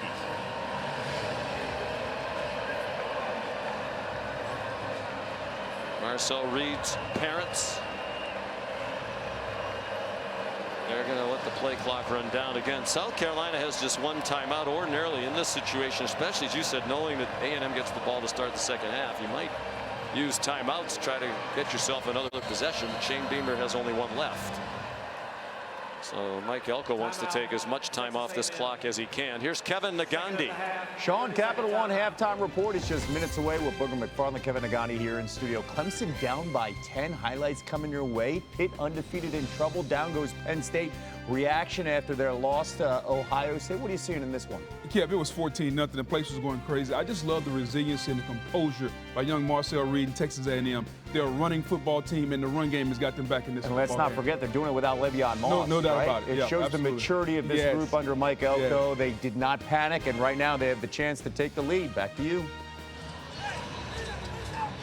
Reed's played in big games. He's out of Montgomery Bell Academy in Nashville. There's the turnaround the gentleman we're referencing. And he played in back-to-back state championship games when he was in high school as a junior and a senior. You know, it's not the same as playing in front of 77,000 people here, but there's pressure, as you well know. Oh, yeah. And he, I think, has handled it beautifully. I mean, being thrust into the situation, down 10 last week, and just handling it like a true pro, it says a lot about his competitive character and being able to just handle the circumstances without allowing it to affect his processing. We mentioned it's his fourth start. The first one was at Florida, a very tough place to play, and he was terrific there. Threw for 178, 2 touchdowns, and ran for 83 in a score, and was the SEC Freshman of the Week. Play fake. Touchdown, and the Aggies take the lead. Jabri Barber, a 2-yard touchdown reception.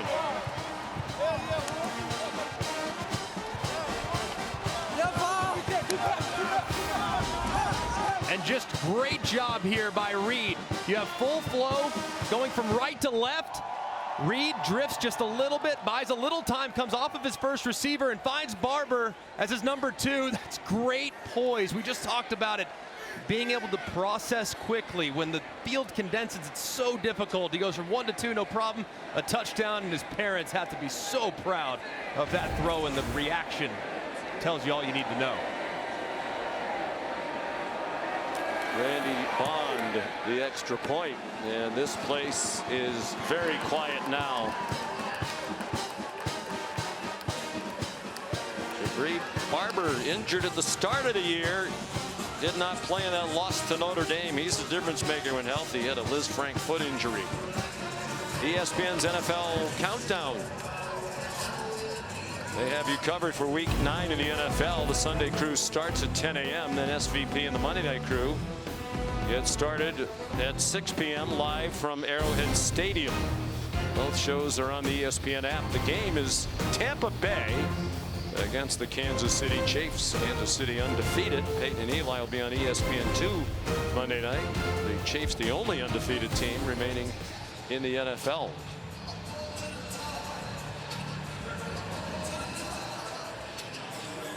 Jared Zirkle will kick off. Juju McDowell back deep.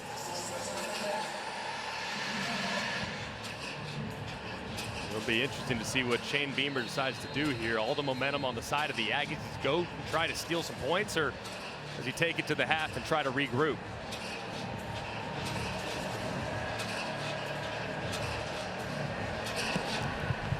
And Zirkel's kick will be a touchback.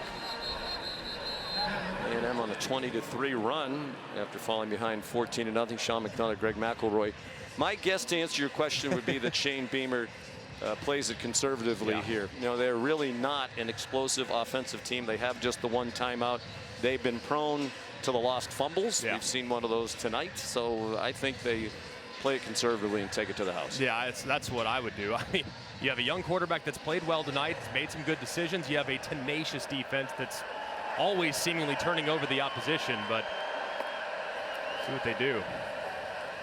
They've lost 9 fumbles this season. Sanders, who was out for a while, and Motley told us walking gingerly on the sideline back in there.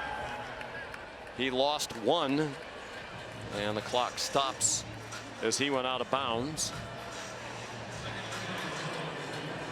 If I'm Shane Beamer, I'd tell everybody don't go out of bounds because they have a timeout here. They could potentially steal a possession. Get down in bounds if you're going to go down. Lenore Sellers throwing a deep ball, and that one is nearly intercepted. There is a flag now. He's trying to get it to Nick Harbor. Dalton Brooks was closest to it. There's a flag back behind the line of scrimmage.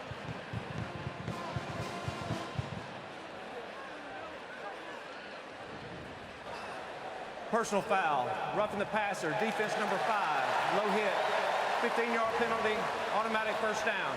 Shamar Turner, the senior from DeSoto, Texas. And this is a really dangerous play. Hitting Lenore Sellers low. He's going to the ground. So dangerous. And one there, that's a good call by the official. And now with a little better field position, maybe they do start to ramp up the pressure a little bit. It's been one of the negatives for A&M in this terrific start to the year. They're a heavily penalized team, 69 penalty yards per game, 115th in the country.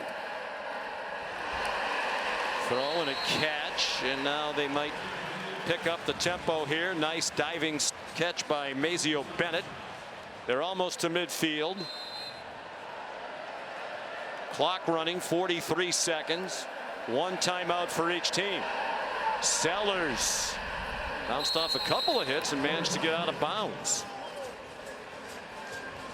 Herrera's long field goal is 46.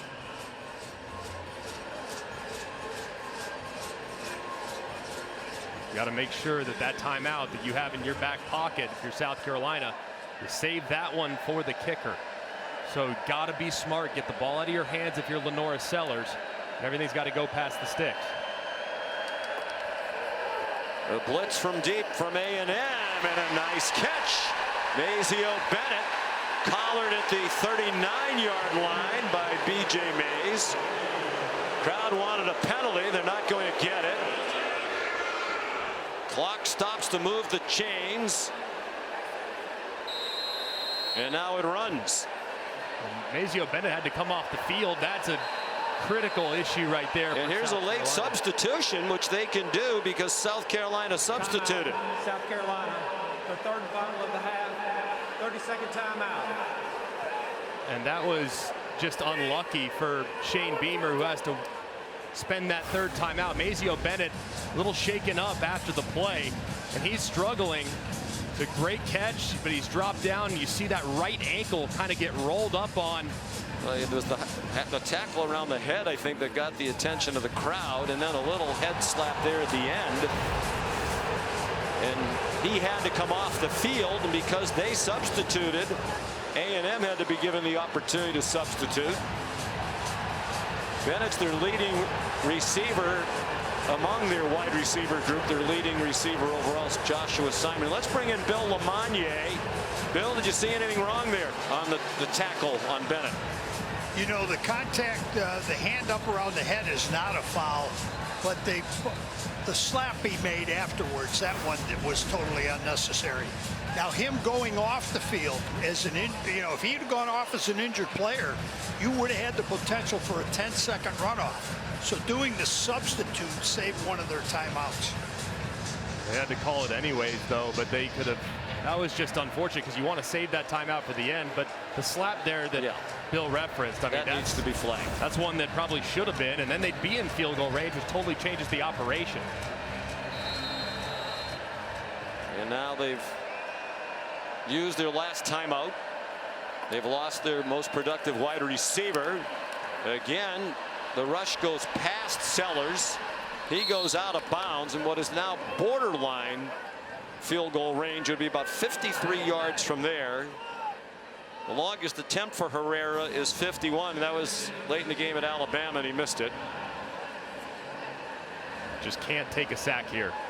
It's the one thing you can't do if you're the quarterback. Ball's got to get out, even if it's incomplete. Still live to play third down. They need to get out of bounds or get past the chains to get a first down and stop the clock and maybe spike it. He is stripped of the ball.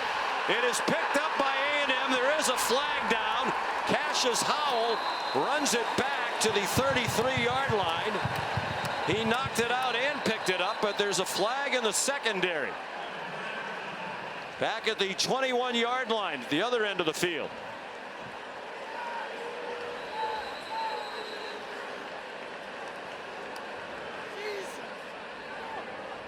We mentioned all the lost fumbles for South Carolina, and it was Sellers who had lost 4 entering Before tonight. The fumble, holding, defense number 20. 2-yard penalty. First down. What a huge break for the Gamecocks. B.J. Mays called for their 6th penalty. South Carolina's not had one assessed. And B.J. Mays grabs the shoulder pad as Nick Harbor's trying to work on the out route. It's an easy call, but he's bailed out. This was potentially an enormous turn of events, but that was a pretty easy call as you saw number 7 Larbadan taking off to the outside, and he was grabbed by Mays around the collar. Well, with 8 seconds left and no timeouts, Shane Beamer isn't going to run the risk of a problem here. So he's going to give Herrera a chance to tie it. A 44-yard try, made one from 25. He's the first-year starting kicker in his 6th year in the program. Waited behind some terrific kickers. And that one has the Greg McElroy draw to tie the game. So with just one timeout, Shane Beamer elected to try to advance the ball down the field, and it paid off. Helped by that huge penalty for the hold against B.J. Mays. The hold against B.J. Mays and the roughing the passer on Shamar Turner. So 2 Aggie penalties results in great field position and the opportunity to steal some points before the half. That's a great job of taking advantage of the Aggies' mistakes. Well, they went 49 yards and 25 of them were penalty yards. So it's a 20-20 tie. That feels like a huge score for South Carolina. They go in at the half tied. And it looks like they're going to abandon the drop kickoff and put Herrera back out there.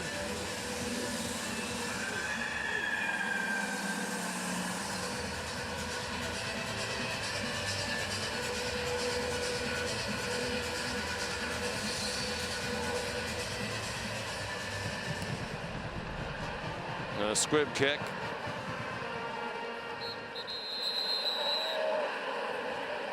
And there's still 1 second on the clock. Kick was handled by Solomon DeShields. Tuesday, the exclusive reveal of the first college football playoff top 25 rankings of the season. Reese, Greg. Yeah, we'll be there. And the guys will project the 12-team field. They'll have coaches' reactions, a live interview with the committee chairman, Michigan Athletic Director Ward Manuel. That's at 7 on ESPN. And yeah, there's nothing else going on Tuesday night, so I'm sure they'll get a huge audience. You'll watch for us, won't you? Certainly will watch. Wonderful. Reed takes the knee. Very interesting first half here. And for all of the talk about the defensive lines, pretty high scoring half, 20 points apiece. 255 yards of offense for South Carolina. That's almost a game's worth. 222 for A&M. The 6 penalties really hurt Mike Elko's team. Here's Molly. Coach, a penalty kept South Carolina's drive alive to tie the game. What's your message in the locker room about what it'll take to win this? Yeah, a lot of focus, a lot more composure. We got to stop committing penalties and give them yards. We got to tackle better. For your offense, a huge fourth down conversion for that score that led to that score. How have you seen that group battle through adversity? Yeah, I think we responded well. We obviously started slow. We were able to get this back in. It's going to be a four-quarter game. We got to make some plays. What can you tell us about the status of Le'Veon Moss? He's out for the rest of the game. Thank you, Coach. Yep. Unfortunately, and perhaps beyond, given how that looked. Tied at 20 at the half. We'll send you to the Capital One halftime report after this message and a word from our ABC stations. This is the SEC on ABC. Saturday night football presented by Capital One from Williams-Brice Stadium in Columbia, South Carolina. Gamecocks on homecoming raced off to a 14-0 lead. Fell behind late in the half, and now we're tied at 20 as we head for the second half. Sean McDonough, Greg McElroy. That had to feel like a win to go into the half tied if you're Texas A&M. There were a lot of things that went wrong for them in that first half. Yeah, I mean, it was all Gamecocks early, and it could have spiraled out of control, but they kind of weathered the storm, and then they really answered. But a lot of self-inflicted mistakes. 6 penalties, 58 yards that led to South Carolina points, and so many different times they had Lenora Sellers in the backfield wrapped up with defenders all over them, and they couldn't finish. So if you're A&M, you got to feel pretty optimistic with your offense on the field to start the second half, given the missed opportunities in the first. Lenora Sellers had 11 carries for South Carolina, their quarterback. 7 of them were on scrambles when he was pressured and took off running. They pressured him, they just couldn't sack him, keep him in the pocket. A kickoff returned by Terry Bussey across the 20-yard line. Here's Molly McGrath. Well, Sean, South Carolina wide receiver Mazeo Bennett left the game at the end of the first half after a hard hit by A&M corner B.J. Mays. And head coach Shane Beamer confirmed he is out for the game. He was frustrated it wasn't called for a penalty. He said when a guy gets hit near the head and can't walk off the field on his own, you should get a targeting or at least a face mask call. So he's going to send that to the league. He said he wants Lenora Sellers to continue to run the ball, but the biggest adjustments, he said, will be for his defense. He's harping, getting a turnover, forcing takeaways. On first down, Amari Daniels gets 6. He's taken over as the lead back. Demetrius Knight made the tackle. They're playing without Le'Veon Moss. Leg injury in the first half. He's not going to return.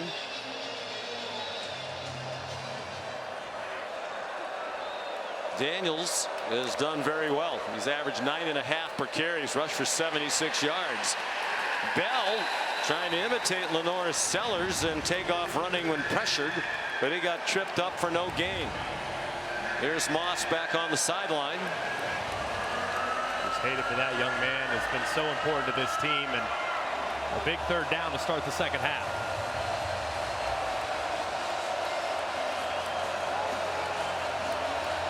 Third down and 4. A&M 2 out of 7 on third down tonight. This is shorter than what they've averaged on third down. Deep drop, and then Bell on target for a first down. Jahdae Walker, who did not play in the first half because he was ejected for targeting in the second half last week against LSU. And it's a great job by Marcel Reed. Climbing in the pocket, you have great edge rushers for South Carolina who get pushed high. He steps up and delivers a throw for a conversion. That was a good job moving up and threatening the line of scrimmage.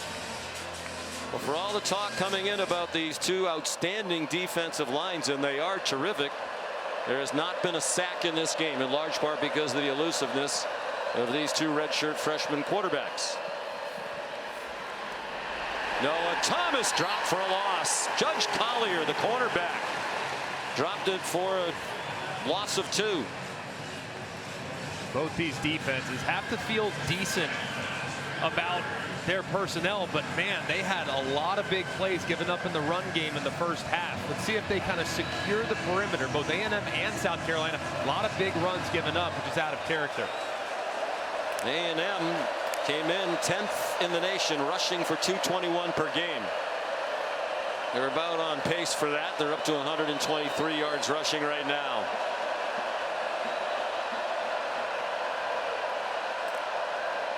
On 2nd and 12. Well blocked by the Maroon Goons, as they call them up front. A diving catch by Jabri Barber for an 8-yard pickup. I think part of the reason why you move to Marcel Reed is for down and distances like this. You can really do anything when you're in third and manageable. You can run it with the quarterback. You can get an empty formation. You can hand it off. You can go zone read. This gives you a lot of versatility as a play caller with a mobile quarterback at center, under center.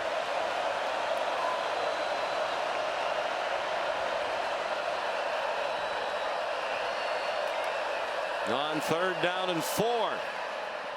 Low throw and an incomplete pass intended for Barber, with Nick Eamon-Wari in coverage. The junior from right here in the Columbia area out of Irmo High School. Off a huge performance last week. He had 2 interceptions against Oklahoma 2 weeks ago, but in their last game, one of which he returned for a touchdown. So Tyler White will punt.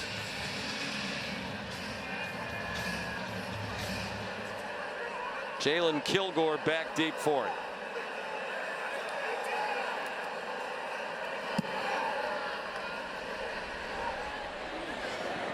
And a fair catch made by Kilgore. 42-yard punt. South Carolina on offense for the first time in the second half after this. ABC Election Night Live.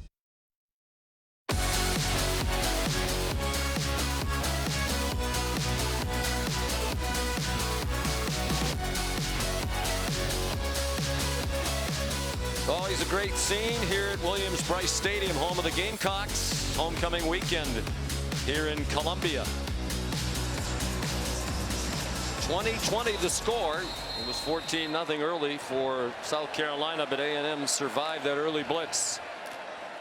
First play of the second half on offense for South Carolina. Rocket Sanders gets a first down. And an 11-yard run and more damage outside. That's been a big problem for the Texas A&M defense, which Greg came into tonight having held 5 of their last 6 opponents to 100 yards rushing or fewer. And the Gamecocks had 169 in the first half. Yeah, I think what's probably most troubling is just how much has been out to the outside, kind of taken their great defensive line out of the game plan. And this was a problem in the first half as well. They get near Sellers. They can't touch him, and he runs for a first down. 11 more off a scramble for Lenora Sellers. And just a great job, too, by Sellers. When you see the right side, Scorton's up, so you just take off. I mean, when Scorton overruns the quarterback, you go. And there's plenty of room right there. When the rush lanes are not held and the integrity isn't good, quarterback taking off can hurt you bad. Scorton projects as a top 10 pick in the NFL by Mel Kiper. He has not been much of a factor tonight. It looks like a lot of times they've taken themselves out of plays. Raheem Sanders carries. The gain by Sellers on the last play gives him a career high in rushing yards for a game. He's up to 88. At 91. The previous high was 88 against LSU. And in that game, he had a 75-yard touchdown run, the longest ever by a South Carolina quarterback. And one thing you notice, too, as a right-handed passer, I mean, a lot of his movement is to the right. The Aggies are going to make an adjustment because almost all of his scrambles come when he's moving to his right. He runs to the right. And he's very near first down, about a yard short. Knocked down by Will Lee. And he's up to 96 yards rushing now. In the first half, here comes the third down, and then we'll tell you what Sellers accomplished. 3rd down and 1. And it's Sanders ripping through the hole. One man might catch him. Touchdown! 52 yards.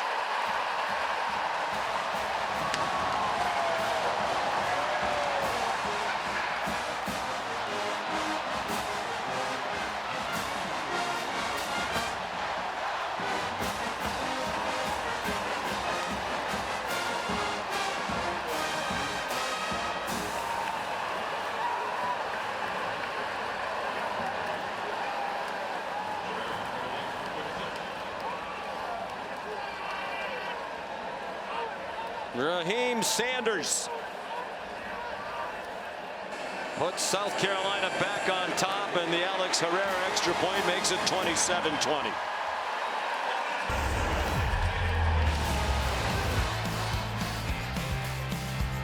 South Carolina getting a stop defensively, and their offense gets it starting the second half as Rocket Sanders finds pay dirt, and the Gamecocks are back on top.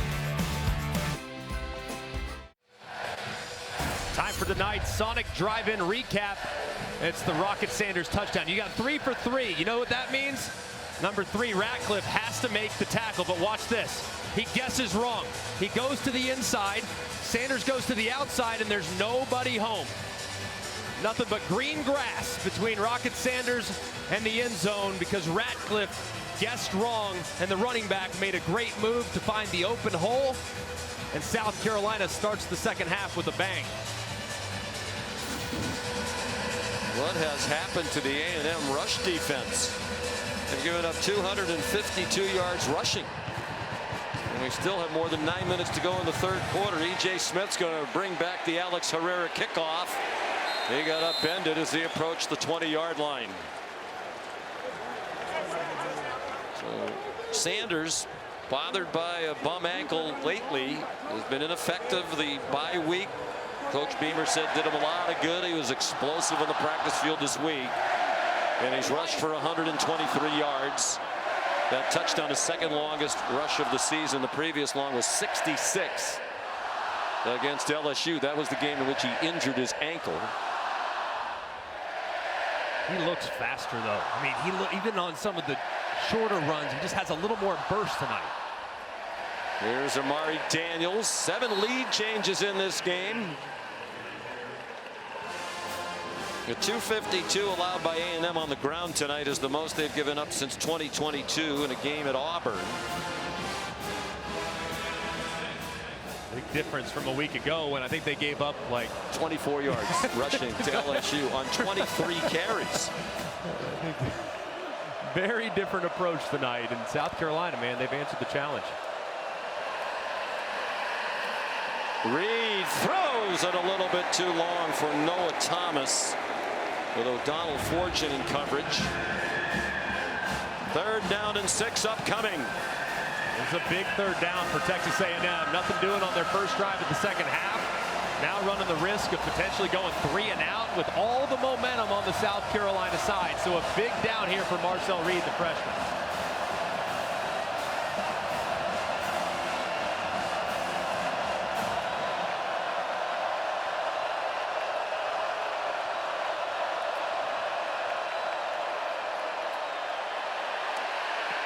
He got it off short. And that'll be very close to a first down. Cyrus Allen went lunging toward the pylon. And he's short by just a little bit, as we will see from the Progressive Pylon camera. And the ball brings him back just ever so slightly. It looks like great effort. Great effort. With the thigh down before the ball was extended, though, and one that they probably need to take a peek at either way. Progressive Pylon cam, where is the ball? Extended, knees down right there. Knees down, which is why it was spotted well. Then a very quiet night in the replay booth. I don't want to jinx it. Ken Switzer, as the replay officials, had a quiet night. So was Bill Lamonier. But Bill, what say you? Well, I appreciate it, guys. I don't mind a little bit night off. Yeah, you look like you're having a nice bagel there during the half. It was good. He's got his shin down, so that ball is short right at this point here. Right. So the call on the field is correct and should be the way it is. Yes, it is. They got it right. And now the decision to make for Mike Elko on 4th down and less than a yard. I think you go for it. I mean, the offensive line, the way they've been just pounding away, the only time they really got stopped short was on a QB sneak by their 180-pound quarterback. So I think just pound away at Clayton White's defense. Well, they were stopped early in their own territory. Amari Daniels, the running back. No Le'Veon Moss.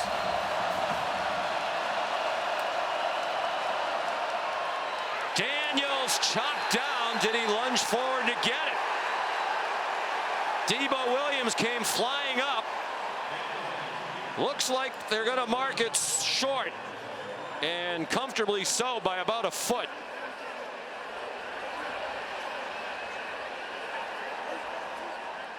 They did. They stopped him on downs again.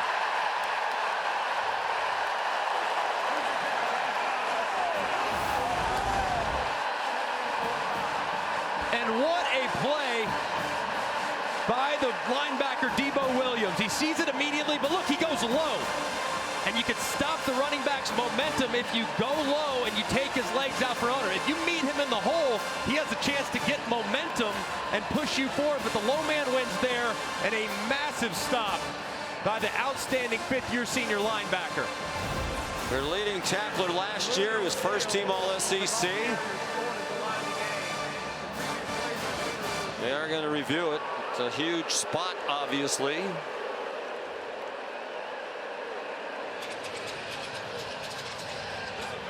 Man, that is so hard to meet the running back in the hole like that, too. I mean, he timed it perfectly, and the execution to go low and take him out was an incredible I think play. some of us old-timers just don't like that short yardage formation. You know, when you need a foot and the quarterback's in the gun and the running back's way off the line of scrimmage like that. I understand that. But the thing about it is running back has full momentum going downhill. I don't have a problem with that at all. They stay in shotgun 90% of the time at A&M, so it doesn't really bother me, but it's just poorly executed by the interior of the offensive line.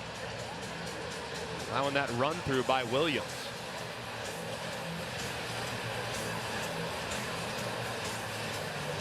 Well, from that, it looks like he wound up, at least his helmet did, beyond that yellow line, but where was the ball?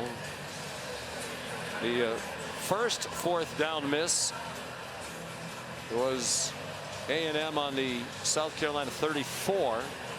They didn't get it, and South Carolina used the short field to score a touchdown. Again, no Le'Veon Moss in that short yardage situation. Yeah, it's very hard to overturn those spots. They marked it just across the 31-yard line.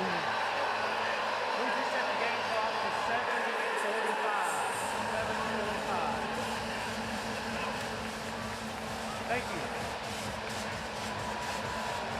So Debo Williams, fifth-year senior. We talked about the veterans.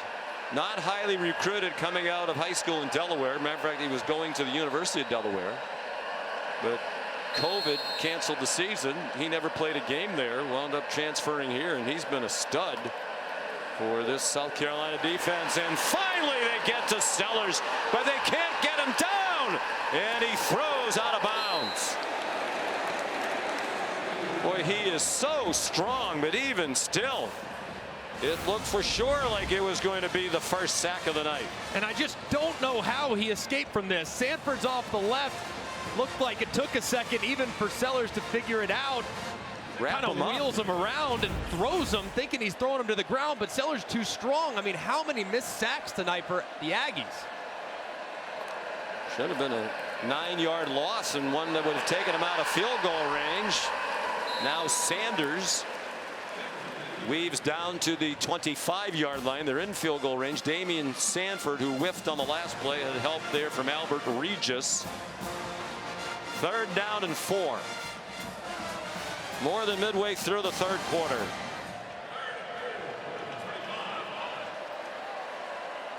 That's a stunning number. South Carolina's been a good rushing team, not great. Middle of the pack in the country. Here's a blitz from deep. That ball to the end zone and over the head of Jared Brown with double coverage there for Texas A&M. Will Lee and Bryce Anderson. I think you have to kick the field goal, don't you? Absolutely. Take a 2-score lead.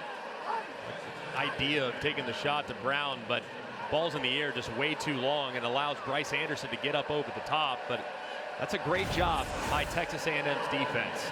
You have sudden change, 4th down stop. all the momentum's on the side of South Carolina. You get off the field immediately and force the 3. I know they get points, but man, that's going to feel like a huge morale boost on the sideline. Herrera's 2 for 2 tonight. He's 12 for 16 for the year.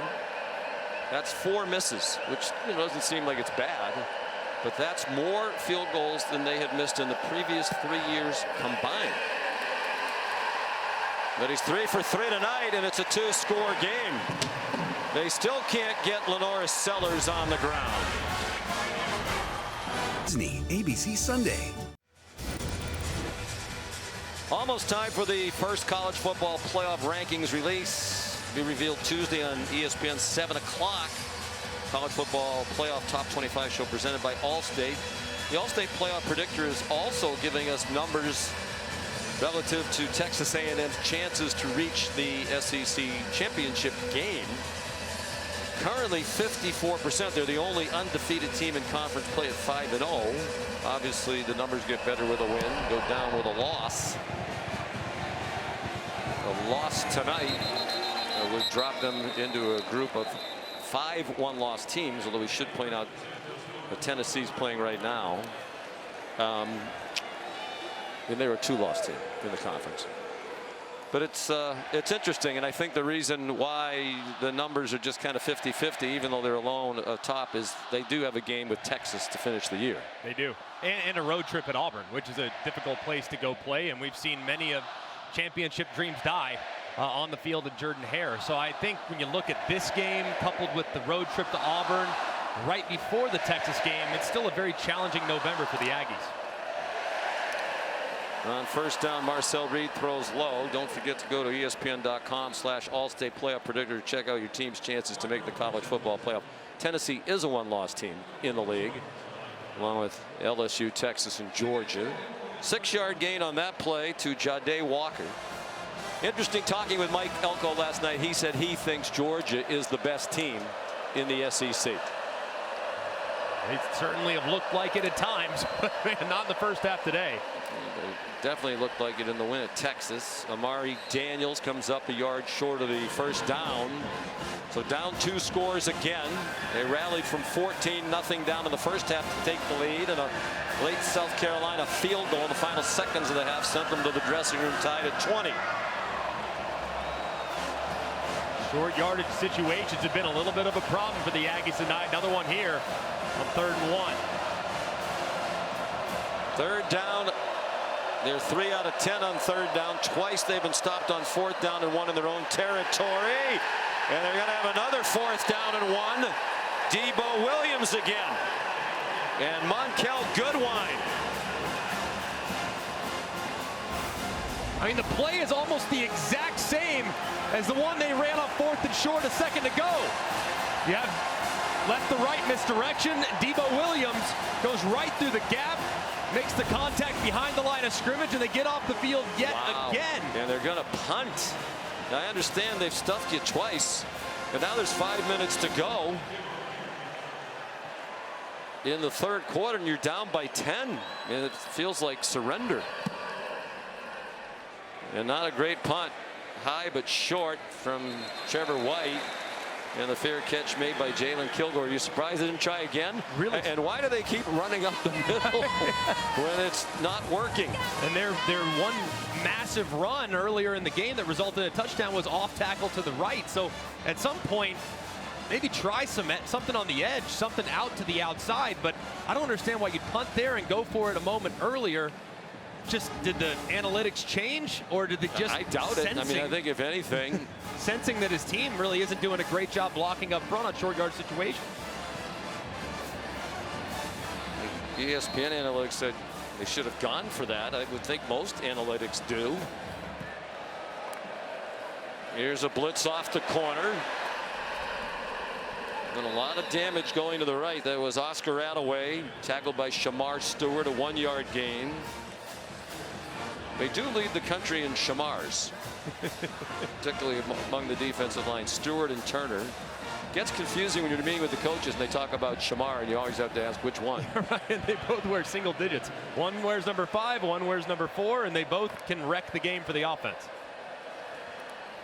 And credit to this offensive line, although they've been helped a lot by Sellers' ability to escape. But this was an offensive line that had given up 32 sacks entering tonight, second most in the country, fewer than only Oklahoma. And they'd been sacked on 13.5% of their dropbacks for the year, which was most in the country. They don't even throw it that much, and they still had 32 sacks.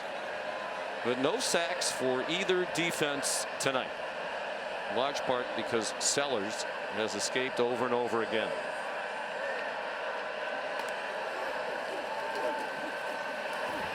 They kept him in the pocket. That time there's a flag thrown in the secondary. Jared Brown, the intended receiver, and he is woofing at Will Lee, who's giving it back to him. Holding. Defense number 26. 10-yard penalty. Automatic first down. And a killer on 3rd down and 9. There's 7th penalty. South Carolina's not been assessed for one, and there's no question about that penalty. Yeah, that was the easiest call in the world for the official. The throw was high, but I mean, just completely draped all over him. Both arms wrapped around Jared Brown, and Mike Elko's got to be so frustrated. That's now 7 penalties for nearly 80 yards. Just not good. It's the 4th South Carolina first down by penalty. Attaway banged down at the 46. 4-yard gain.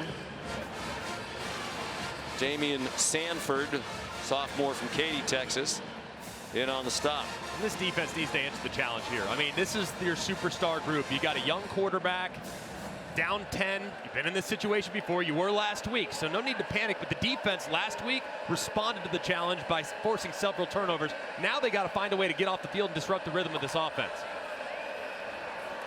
Design run again. They lean to the right, and Sellers is out of bounds at midfield, a couple of yards short of the first down. The penalty disparity is jarring. They were penalized, A&M, 6 times in the first half, none for South Carolina. The +6 in accepted penalties, the most in a first half in a Texas A&M game since 2010, when they were flagged for 6 more accepted penalties in a game November 13th of 2010 at Baylor. So this is a rarity. Sellers is up to an even 100 yards rushing, first of his career. Raheem Sanders, the running back, and he drove the defense back for a moment, but Damian Sanford slowed him enough and got help to stop him short of the first down. And now it's a Shane Beamer decision on 4th down and less than a yard. He's been aggressive all night. Would anticipate him being aggressive again here. Can the A&M defense get a 4th down stop on 4th and 1, as South Carolina's done twice tonight? South Carolina's had a ton of success running to the right and running up inside, but this time there's a bunch of defenders on the right side of the center. There was movement. He got back. No flag, no whistle. Play clock at 2. And they're going to take a delay of game penalty.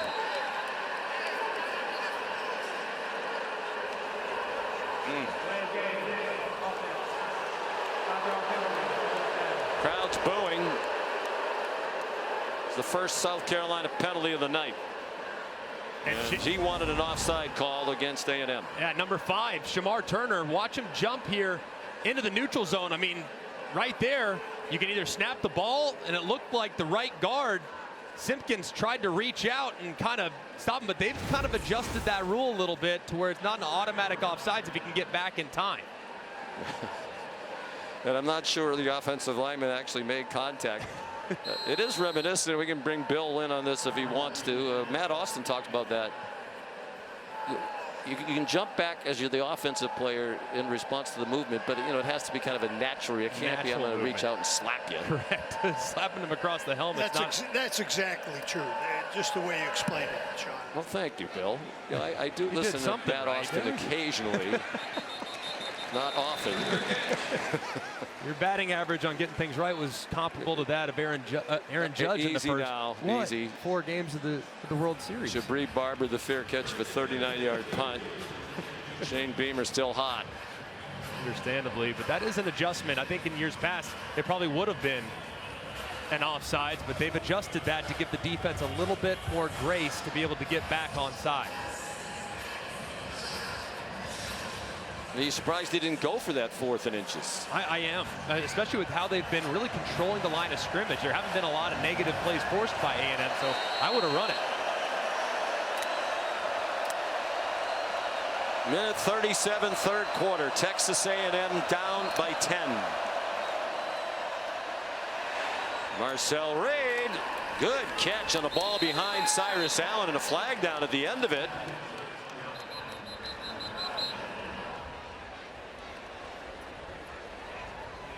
Thirteen-yard completion to Allen, a transfer from Louisiana Tech. Personal foul, face mask, number 20 defense. 15-yard penalty from the end of the run, automatic first down. Judge Collier. Looks like as he's going to clean it up. I think they got the wrong guy. It's Nick Eamon-Warry. Number 7 there, Nick Eamon-Warry. Did he ever grasp the face mask? Either way, you saw the official see the helmet turn to the left. So it was a judge wrongly accused. Look at that. It's multiple judge references in a couple moments. We're not going back to the baseball. There's Reed on the run. Boy, he is impressive. So poised. Jabri Barber, another catch. 16-yard gain. And just watch how effortless this move in the pocket is. I mean, it's great pass rush. You know your tackles are going to have their hands full all night, so you can make them right by stepping up and then evading. A great job there. 6 catches for Barber.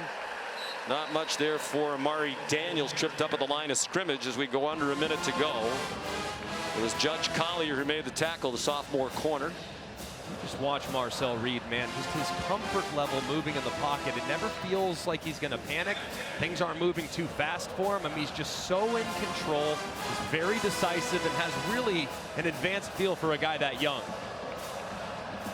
Connor Wigman was the starter at the beginning of the year. He suffered a shoulder injury in game 2. Reed started the next 3. They won them all.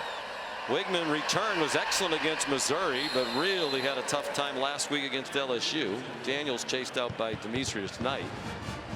Reed came in and led them back to victory. Mike Elko told us last night, Reed is clearly the quarterback. This isn't, let's see how it goes, and maybe Wigman comes back next week. Although, as Mike said last night, if you told me last week sitting in the meeting room that Marcel Reed 1 week later would be clearly the starting quarterback, he said I would have said the same thing about Wigman in the meeting a week ago. Things can change. End of the 3rd quarter, 10-point lead for South Carolina. Our coverage on ABC will return after this message and a word from our ABC stations.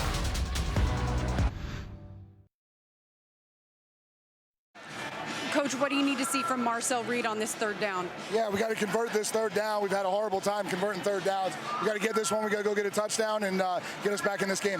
What went into the decision to punt on 4th and 1 with just under 5 minutes left? Our inability to get a half a yard on multiple occasions. All right, thanks, Coach. Thanks. Here is 3rd down and 2. Could be 4-down territory, although a field goal would make it a 1-score game. And Bond has already made a couple from 50 plus. They didn't run it up the middle this time, and Marcel Reed gets the 1st down. They tried something different in that short yardage situation after going 3 for their previous 11 on 3rd down. Yeah, and just a little bit of misdirection here too. They have the back Smith going across, handling the edge because of the speed, and Marcel Reed's able to slide to the outside and fall forward for a nice conversion. They need to continue to work outside because up the middle they have not had a lot of success.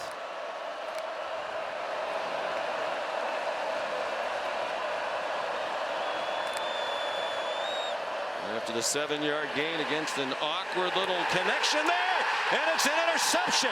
O'Donnell Fortune down the sideline. He's going to go all the way. Touchdown, 86 yards.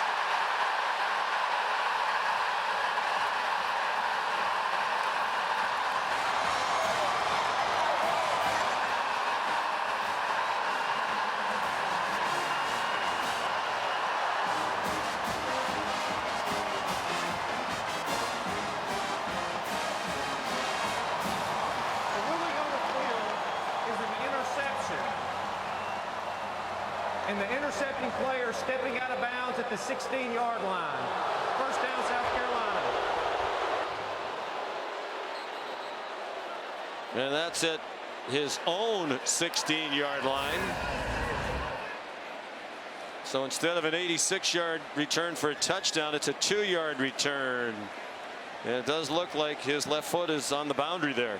Yeah, it does. I mean, the officials are all over it. And while deflating, let's take a look right here. The left foot.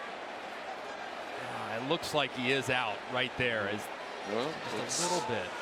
It's close. Very close. Very, very close. That one was close too. The second step. They had 2 defensive touchdowns last week. Fumble return, scoop and score by Tonka Hemingway, and an interception return by Nick Eamon-Wari. They almost had another one there. And again, some problems on the exchanges for Reed. That is their first turnover of the night.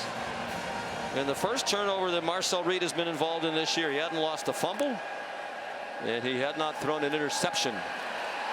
Sellers throws it deep, double coverage, and incomplete. Looking for Nick Harbor,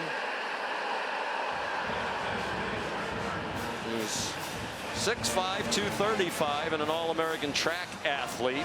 Crazy he can run as fast as he does. Run a 10-1-100 meters at 235 pounds. Yeah, I mean, you know where he's at all the time when he's on the field, because there's not a single guy out there that's as fast as him. So A&M did a good job of staying disciplined, staying over the top, not allowing Harbor to get a nice easy jump ball. They had 2 guys on him.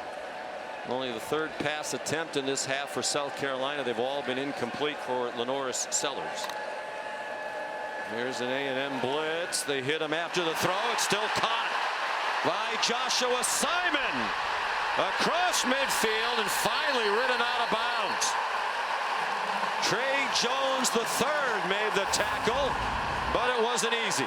And this is a great job by Lenoris Sellers anticipating this throw. And how about Simon batting it up to himself, reeling it in with lots of room out in front. That ball was thrown pretty high. That ball was thrown pretty hard. But the veteran Simon, tight end, reels it in for another big play. The 40-yard play, 33 after the catch. Sanders wrestled down behind the line of scrimmage by Cassius Howell. A transfer from Bowling Green. He's had a nice year. 1-yard loss. South Carolina up by 10 with the ball. 4th quarter, will not be in a big hurry to snap the ball, you would think. Not at this point, but it's imperative for A&M. Probably not going to be enough possessions to make it a 3-score deficit to come back. So you got to hold them to at least 3 or hopefully 0 here if you're the Aggies. Lenoris Sellers given time off the receiver's hands and up in the air perilously. Try to get it to Harbor, who is still developing as a wide receiver. He looked like a track athlete on that one. Yeah, he did. Might have felt that presence on the inside. But that's one you got to reel in if you're 6'5", 235 pounds. Spoken like a true quarterback. Fired one right at the guy's head. 3 out of 10 on 3rd down. It's a screen, and I think he did that intentionally. You could tell that was going to get blown up. Threw it in the general direction of Gage Larvadan. I think he did. That was a pretty good decision there by Lenoris Sellers, because it looked like number 1, Bryce Anderson, was going to take off and maybe pick that thing off if he tried to throw it accurately to Larvadan. At this juncture, just don't make a huge mistake. How their defense has been playing, it's just ball control, smart decisions, punt, play the field position game as you try to nurse this lead. A&M has not scored here in the 2nd half. Flag down as Kai Kroger punts. And they can't rescue it at the goal line, but there is a flag down.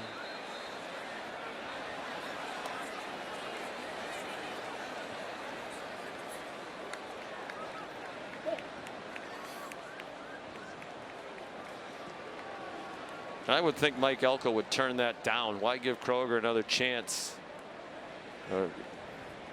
to put it in the coffin corner? Illegal formation, kicking team, more than 4 players in the backfield. That penalty will be enforced from the 20-yard line. That makes sense. First down. Take it on the end of the play, and they'll start at the 25. Shane Beamer looking for one of the biggest wins of his tenure here in Columbia. ABC on ABC.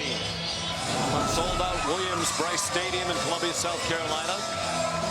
More than 77,000 on hand watching the Gamecocks host Texas A&M, the only remaining undefeated team in conference play in the Southeastern Conference. Mike Elko's squad 5-0 in league play, but down by 10 with 12:44 to go. Aggies start from their own 25, and that ball is way out of bounds, intended for Noah Thomas. Here's Molly. Yeah, South Carolina edge Dylan Stewart was very vocal on the sideline, telling his D linemen they can't block us. They have nothing going up the middle, so we need to be ready for them to keep going outside, but they cannot block us. He wants them to lock up the edges and take away A&M's confidence once and for all, guys.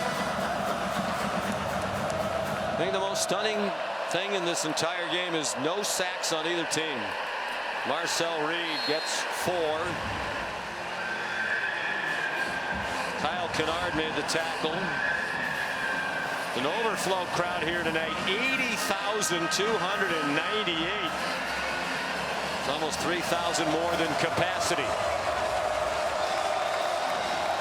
Critical 3rd and 6 here for Colin Klein, the offensive coordinator. If I'm him, I'm doing whatever I have to do to find a matchup for Jabri Barber. He's here in the slot. That's the guy I'm going after. He's the most reliable slot receiver with great quickness. 12 minutes to go. Marcel Reed got rid of it. Was he down? He managed to throw it forward. Looked like his knee might have been down. Either way, it's going to be 4th down, and they're going to punt. TJ Sanders got to Reed.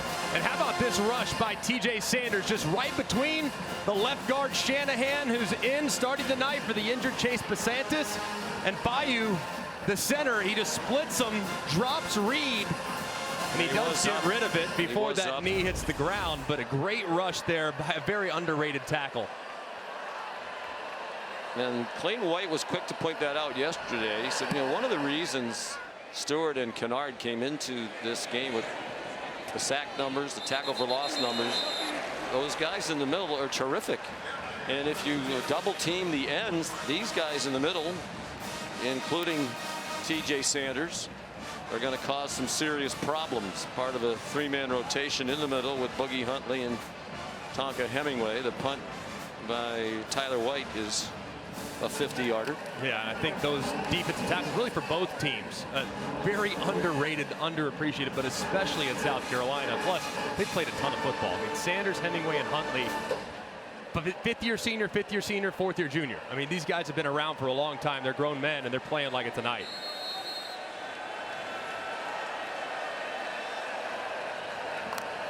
They'll look to kill some clock. Raheem Sanders, no gain. Scooby Williams made the tackle. Transfer from Florida. He played last year for Jay Bateman, who's the inside linebacker coach. They're now the defensive coordinator for Mike Elko. You need to be in a hurry if you're Lenora Sellers, and if you're Jay Bateman, the defensive coordinator. Probably don't want to get too aggressive. I mean, you've gotten a little aggressive at times and some big runs have occurred. So kind of keep it in front of you defensively and hope that defensive line will hold up. Now there's an injured Carolina offensive lineman, Torricelli Simpkins, the right guard. Timeout, 11:13 to go, and a 10-point lead for the Gamecocks. Saturday Night Football is presented by Capital One. What's in your wallet? And in part by the all-new Sonic Smasher. Live free, eat Sonic. A frustrating year for South Carolina, agonizing against ranked opponents. 4th quarter leads here against LSU. On the road at Alabama, they could not finish. Can they do it tonight against the top team in the SEC and the number 10 team in the country? Leading by 10, 11:13 to go. Torricelli Simpkins out of the game. Trovon Baugh is in at right guard.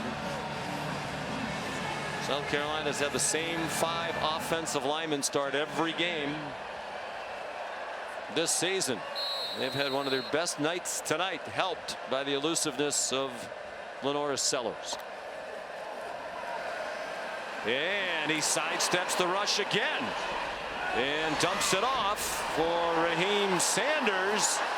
And that's a nightmare if you're the Aggies. It looked like it was going to be a sack. Albert Regis didn't get him, and it took Torian York to bring him down after a 5-yard gain. And it's just amazing. I mean, time and time again, Regis this time sidestepped by LaNorris Sellers. And how about Rocket Sanders? I mean, does he look different tonight or what? Just refusing to go down, showing some shiftiness that we haven't seen in a couple weeks. But that was a great play to make it 3rd and manageable. Big 3rd down. They pick it up. Fresh set of downs. They kill a lot more clock. Sellers again gets away and completes it. Rocket Sanders flying down the sideline and pulled down inside the 40 by Solomon DeShields. That's the story of the night. Sellers escaping again and again. Well, it's because number 0, Scooby Williams, is so worried about LaNorris Sellers' legs. He's in spy. They just lose track of Rocket Sanders. He's working against DeShields, but DeShields kind of loses him as he gets out of the backfield. Sellers keeps his eyes downfield and delivers another strike for a big conversion. 129 yards rushing and 92 receiving for Sanders after that 36-yard play that keeps the clock running. Now under 9.5 to go. Oscar Attaway dropped for a loss of 1 back to the 40. It's amazing. I mean, I've been calling Rocket Sanders games for feels like forever. I mean, I've watched this kid, I feel like, grow up, dating back to his time at Arkansas. Just, he hasn't been the same guy the last couple years, but my goodness, man, tonight, that's the Rocket Sanders that we know and recognize as SEC football fans. Just a tremendous performance. One of the best in the country 2 years ago. Last year, a lot of injuries. Sellers again got it off, and Attaway can't catch it. An incomplete pass that stops the clock for the Aggies. 2 years ago, Rocket Sanders at Arkansas had a huge year, rushed for more than 1,400 yards, and was first-team all-conference. That is about 300 yards more than South Carolina rushed for all of last season. That doesn't put things in perspective or what? They're clearly making running the ball a priority, and Sanders is turning back the clock. Man, it's great to see. He ran for 1443 for the Hogs 2 years ago.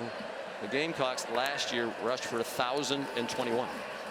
Sellers too high, and another clock stopper. Gage Larvadan, the transfer from Miami, Ohio, where he was their leading receiver last year, couldn't take that in.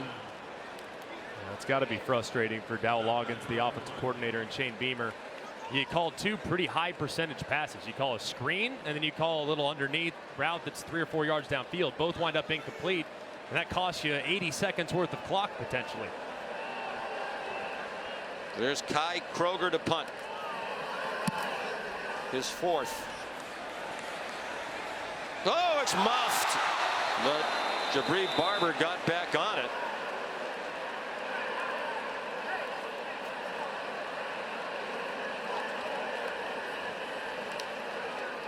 And the Aggies will start from their 11. The SEC on ABC next Saturday starts at noon. Florida against number 6 Texas. Florida playing better as the year goes along. They gave Georgia a scare today. Georgia will be in Oxford to take on Ole Miss, which was terrific today at Arkansas. That's at 3:30, and then Saturday Night Football presented by Capital One is Alabama and LSU. At 7:30, all 3 games on the ESPN app. You can watch anywhere. Texas, Alabama, LSU all on bye weeks. Ole Miss won 63-31 today. Jackson Dart at 5:15 passing. Noah Thomas the catch out of bounds close to the first down.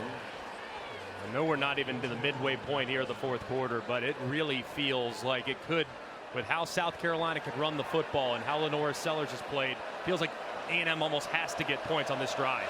And they're picking up the tempo here. Marcel Reed. These two quarterbacks are so elusive. They just have a great feel of where to go. He runs for 11 when it looked like we might finally have the first sack of the night by either team. It's like the quarterback saw the bulletin board material intended for the defensive line, so they're making them pay. Reed out wide. Noah Thomas trying to break a tackle. Lunges out across the 46. So Donald Fortune made the stop. I'm calling Klein. I'm keeping this tempo. I mean, Reed looks comfortable, bouncing back nicely from the interception, the bad decision he made earlier. Keep with this tempo. Colin Klein calling the plays, the pump fake, and then open was Thomas. They didn't connect.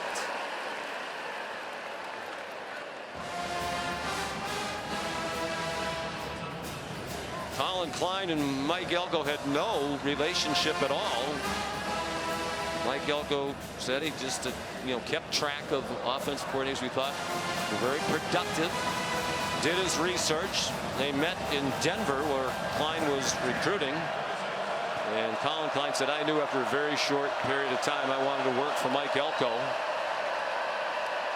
Over the middle, nice catch, run after the catch. Barber first down inside the 40. Stopped by Demetrius Knight, but it's a 16-yard gain.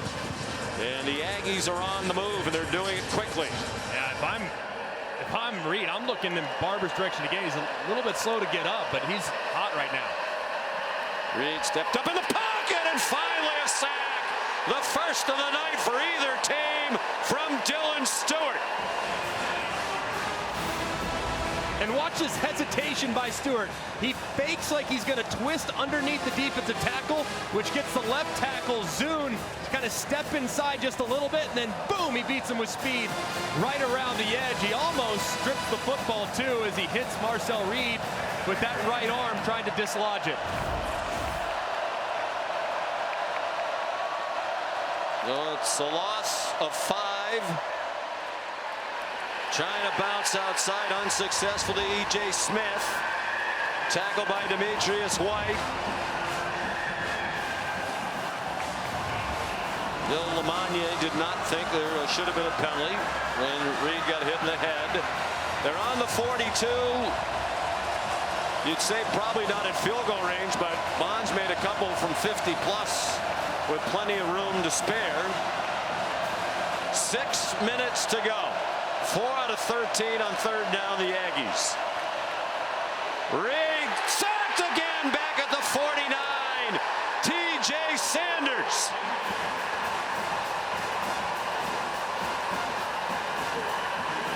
And Mike Elko looks like he's sending the punt team on. They do have to get 21 yards for a first down now. And how about the rush by T.J. Sanders? Consecutive drives now where he's just completely killed it. This time working against number 75, Cam Dewberry. Remember, A&M's without their starting left guard, Chase Basantis, tonight. Shanahan started, struggled, put Dewberry in, and he makes a big play. So they're going to punt as we approach 5 minutes to go. Tyler White and a fair catch by Kilgore. Well, 2 weeks ago in Oklahoma, the Gamecocks had 9 sacks from 9 different players. They have a lot of guys who can get there. They finally did. Wonderful World of Disney, ABC Sunday. Kevin Nagani in studio time now for our Chick-fil-A move on the field. Tennessee's offense, Nico Iamaleava finding Miles Kitzelman. The Vols, they are now up against Kentucky, 21-18. Second half, a different story for the Volunteers offense. Look at this score. Louisville up 33-14. Final 4 minutes in the fourth quarter at Clemson over on ESPN. Back to Sean, Greg, and Molly. And Kevin, they just put that score, and it's still up on the big screen here. To our left, and the fans cheered. They like it whenever Clemson loses. Huge in-state rivalry, obviously. Joshua Simon on first down. Got blasted after he reached the 35 for a 20-yard pickup. You know, Nick Saban made the point on game day this morning about Clemson. That they've won every game since they lost to Georgia, but I think every team they played had a losing record, or has a losing record. So 500 or worse. Virginia's their best win. They were 4-4 entering today. So Yeah, maybe a little smoke and mirrors involving Clemson. It's going to be a battle in a couple weeks, that's for sure. This South Carolina team, man, looks like their best football's approaching very quickly. If they win tonight, they'll match their win total of all of last year when they finished 5-7. What a run by Sanders. Tough run for 9. Aggies desperately need a stop. They can't get it.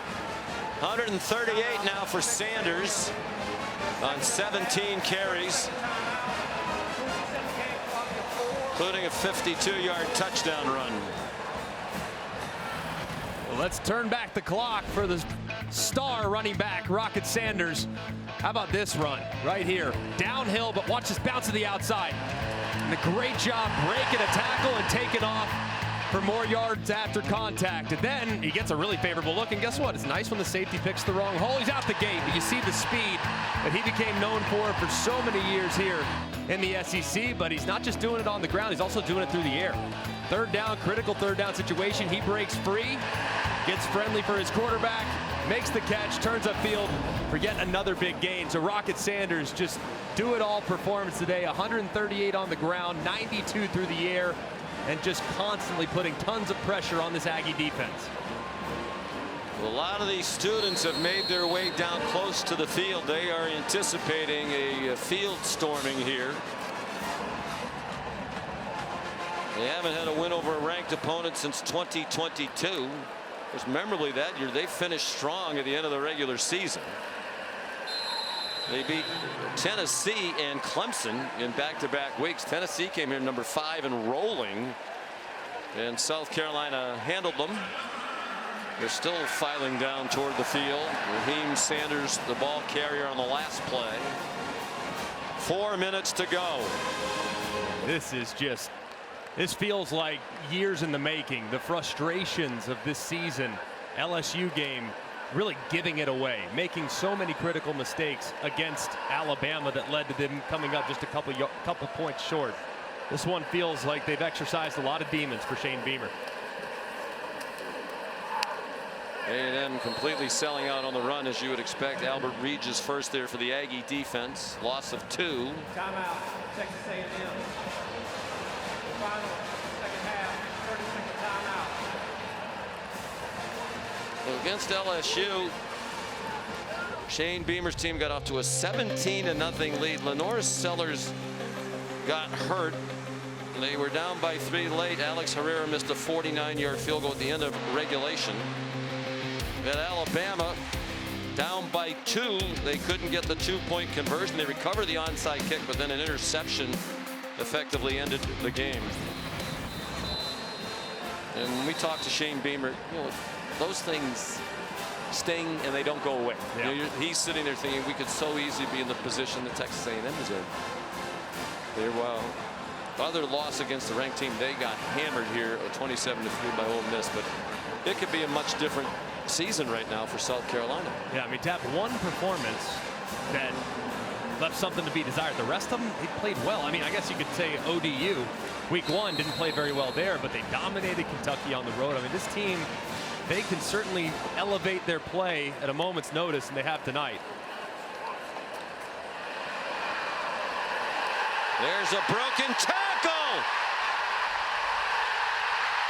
And a touchdown for Joshua Simon. 57 yards, a night of big plays for South Carolina.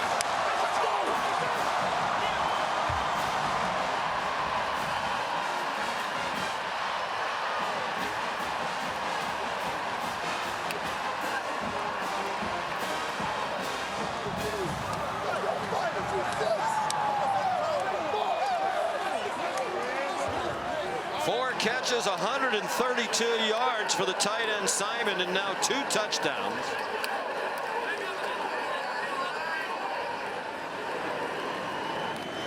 And Herrera adds the extra point. And all of a sudden it's the largest lead of the night. 17 points for Shane Beamer. And full sellout by A&M against the run. So they just sneaked Simon right out into the flat. They fall for it. Simon breaks the tackle of Will Lee, and he's off to the races. Makes another guy miss. And Willie Bryce has come alive here as the great tight end makes another big play, and South Carolina on the verge, delivering Shane Beamer a signature win here in 2024.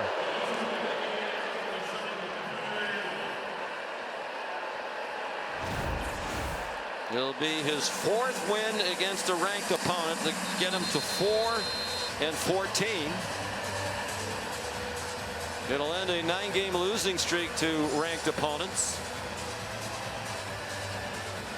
And this homecoming crowd is loving every minute of it. And the defense rose to the occasion in the second half. A&M has not scored here in the second half. It was tied at 20 at the break. And Mike Elko looks like he's in disbelief.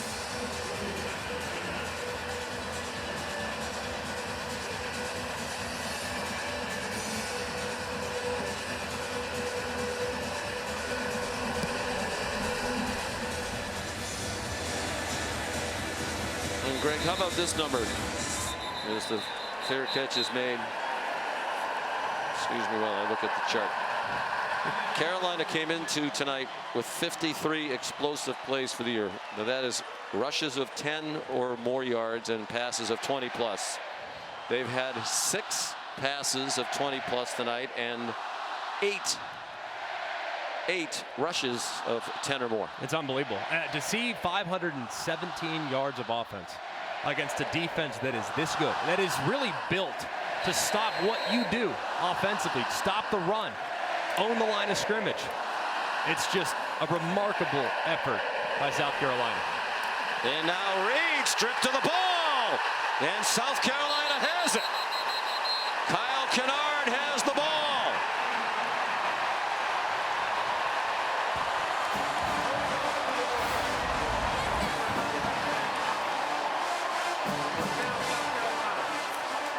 Looked like he was trying to tuck it away with Tonka Hemingway with a hand on him.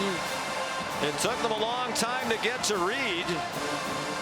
You almost wonder if that's a pass. Yeah, I think the hand might have been moving forward. They'll get him for an intentional grounding, but let's bring in Bill LeMonnier. I see the defender on his grab pulling the hand down. So you think it's a fumble? I don't have that as a pass. I've got a fumble. Wow. Is the tuck rule still a thing? We like the tuck rule in New England.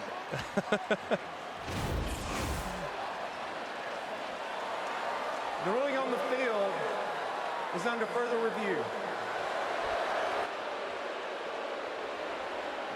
Well, they're going to take a look at it in the booth. How'd you evaluate Marcel Reed tonight?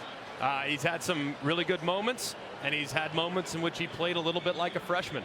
The interception was a backbreaker when he just wasn't on the same page with his wide receiver, had a bad decision, really only a handful of bad decisions made by him, but they had moments where they couldn't execute simple handoffs. They put the ball on the deck. So he's going to have some growing pains. He's got a very bright future, but there have been really highs and there have been really low lows tonight, and that's emblematic of freshman football.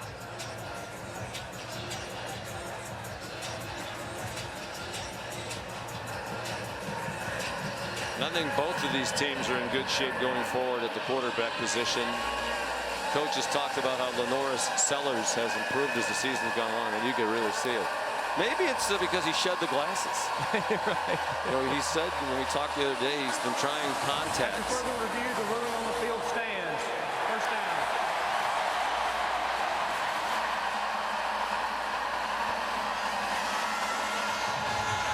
South Carolina led in this one 14-0.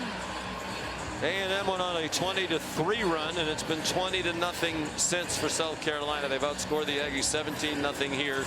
In the second half, they kicked the last-second field goal in the first half. 2 turnovers for Texas A&M. Both coaches, when we asked them the keys to the game during the week, first thing each of them said was turnovers. There haven't been many of them. 2 takeaways for South Carolina and 1 For a +1 for the Gamecocks tonight, Torian York made the tackle on Lenora Sellers. 6-yard gain. Well, this performance for Texas A&M is just so gut-wrenching. This is an improved program across the board. I mean, they have a lot of things to look forward to under Mike Elko. I could not be more optimistic about where the Aggies are heading, but this has been a tough pill to swallow after the breakthrough win last week. To go on the road and do an incredibly hostile place is tough sledding. Mike Elko knew it was going to be tough, but I thought once they survived that onslaught at the beginning of the game, they were in good shape. Here's a bounce outside. Sanders puts the punctuation on his best performance as a Gamecock.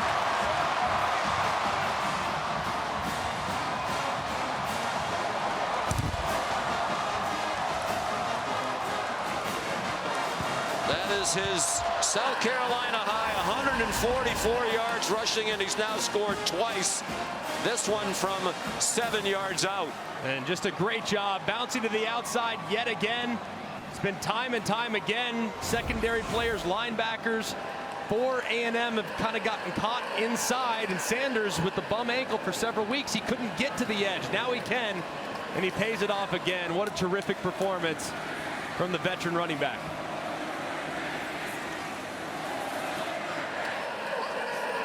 .144 rushing. They've had 2 100-yard rushers tonight. Sellers 106, a career high. And 92 yards receiving for Sanders. That's no surprise. He was a very good receiver when he was at Arkansas. 5 catches for him tonight. By far the most points A&M's given up. The previous high was 24 in a win at Mississippi State 2 weeks ago. 44 now for South Carolina after the Alex Herrera extra point. So there are no more undefeated teams in conference play. We still have the 5-0 up there, but ESPN is projecting that South Carolina will be the winner. Timely. Yeah, we don't need John King at a map to tell us. We don't need break down any counties. This one for the Aggies is going in the L column, and there will be 5 one-loss teams in the SEC. Tennessee's leading by 10 now against Kentucky. Frank Beamer, the very proud dad, here to share in one of the biggest wins of his son's 4-year tenure. Just what a response. I mean, once A&M climbed their way back into the lead, really felt like this was going to slip away yet again. And man, they just said enough. Flipped it on its head, secured momentum, and haven't looked back. So Steve Fink does a great job running the sports information department here at South Carolina.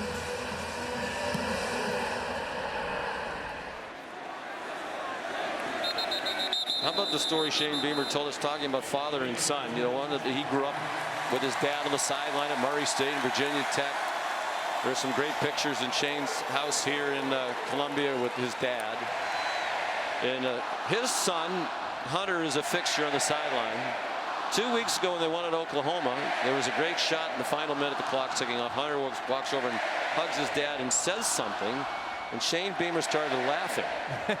And what Hunter Brown said, hey, a couple of the players said they'd like you in the locker room to say, see you on Monday. There's Hunter. Usually they come in on Sunday, you know, for meetings, and Shane Beamer followed Hunter's advice, walked in, said, see you on Monday. Yeah, of course, it was a little easier to give him a day off because they were heading into a bye week anyway.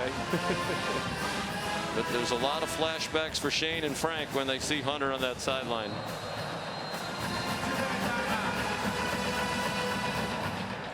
What a great man Frank Beamer is. One of the all-time greats. Amazing. As a coach in the Hall of Fame and as a person. Vapo Shower Max for steamy Vicks vapors. 47-year-old Shane Beamer in his 4th year here at South Carolina, celebrating one of the biggest wins of his tenure with his son Hunter and his wife Emily, the parents of 3. They have 2 daughters. This one feels like one that might change the trajectory and the momentum of this program after some excruciating losses earlier this year, and an important year. You know, he won 8 games in his second year, had those wins against Tennessee and Clemson to finish. Everybody thought, wow, this is an upward trajectory. And then last year, a very disappointing 5-7. But it does feel like they're trending in the right direction. I mean, I completely agree with you. They're not a team that you want to face down the stretch. I mean, if you're Missouri, if you're Clemson, this team is going to be a massive problem because Lenora Sellers is improving. They're getting healthier at certain spots, and I think there's a lot to be excited about if you're a Gamecock fan.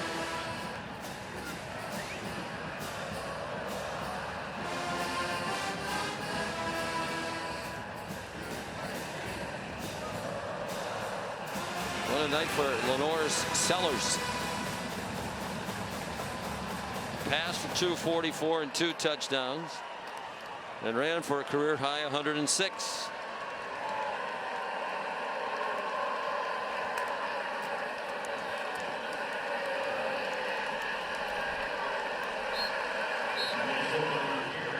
Well, earlier we talked about the All-State playoff predictor of the night toward the SEC championship game. And here's what happens to A&M's chances to make the 12-team college football playoff. With this loss, they go from 46% coming in to just 22%. And they're going to have to win that game against Texas at the end of the year. That's it. I mean, it comes down to they got to win out now. I mean, they have no margin for error, and they got to look pretty impressive, and they might need a little help along the way from some other teams as well. E.J. Smith driven back, and they're not going to snap it again. Mike Elko starting across the field to congratulate Shane Beamer.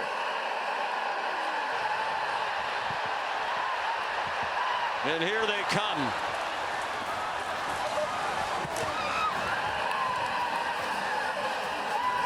From everywhere.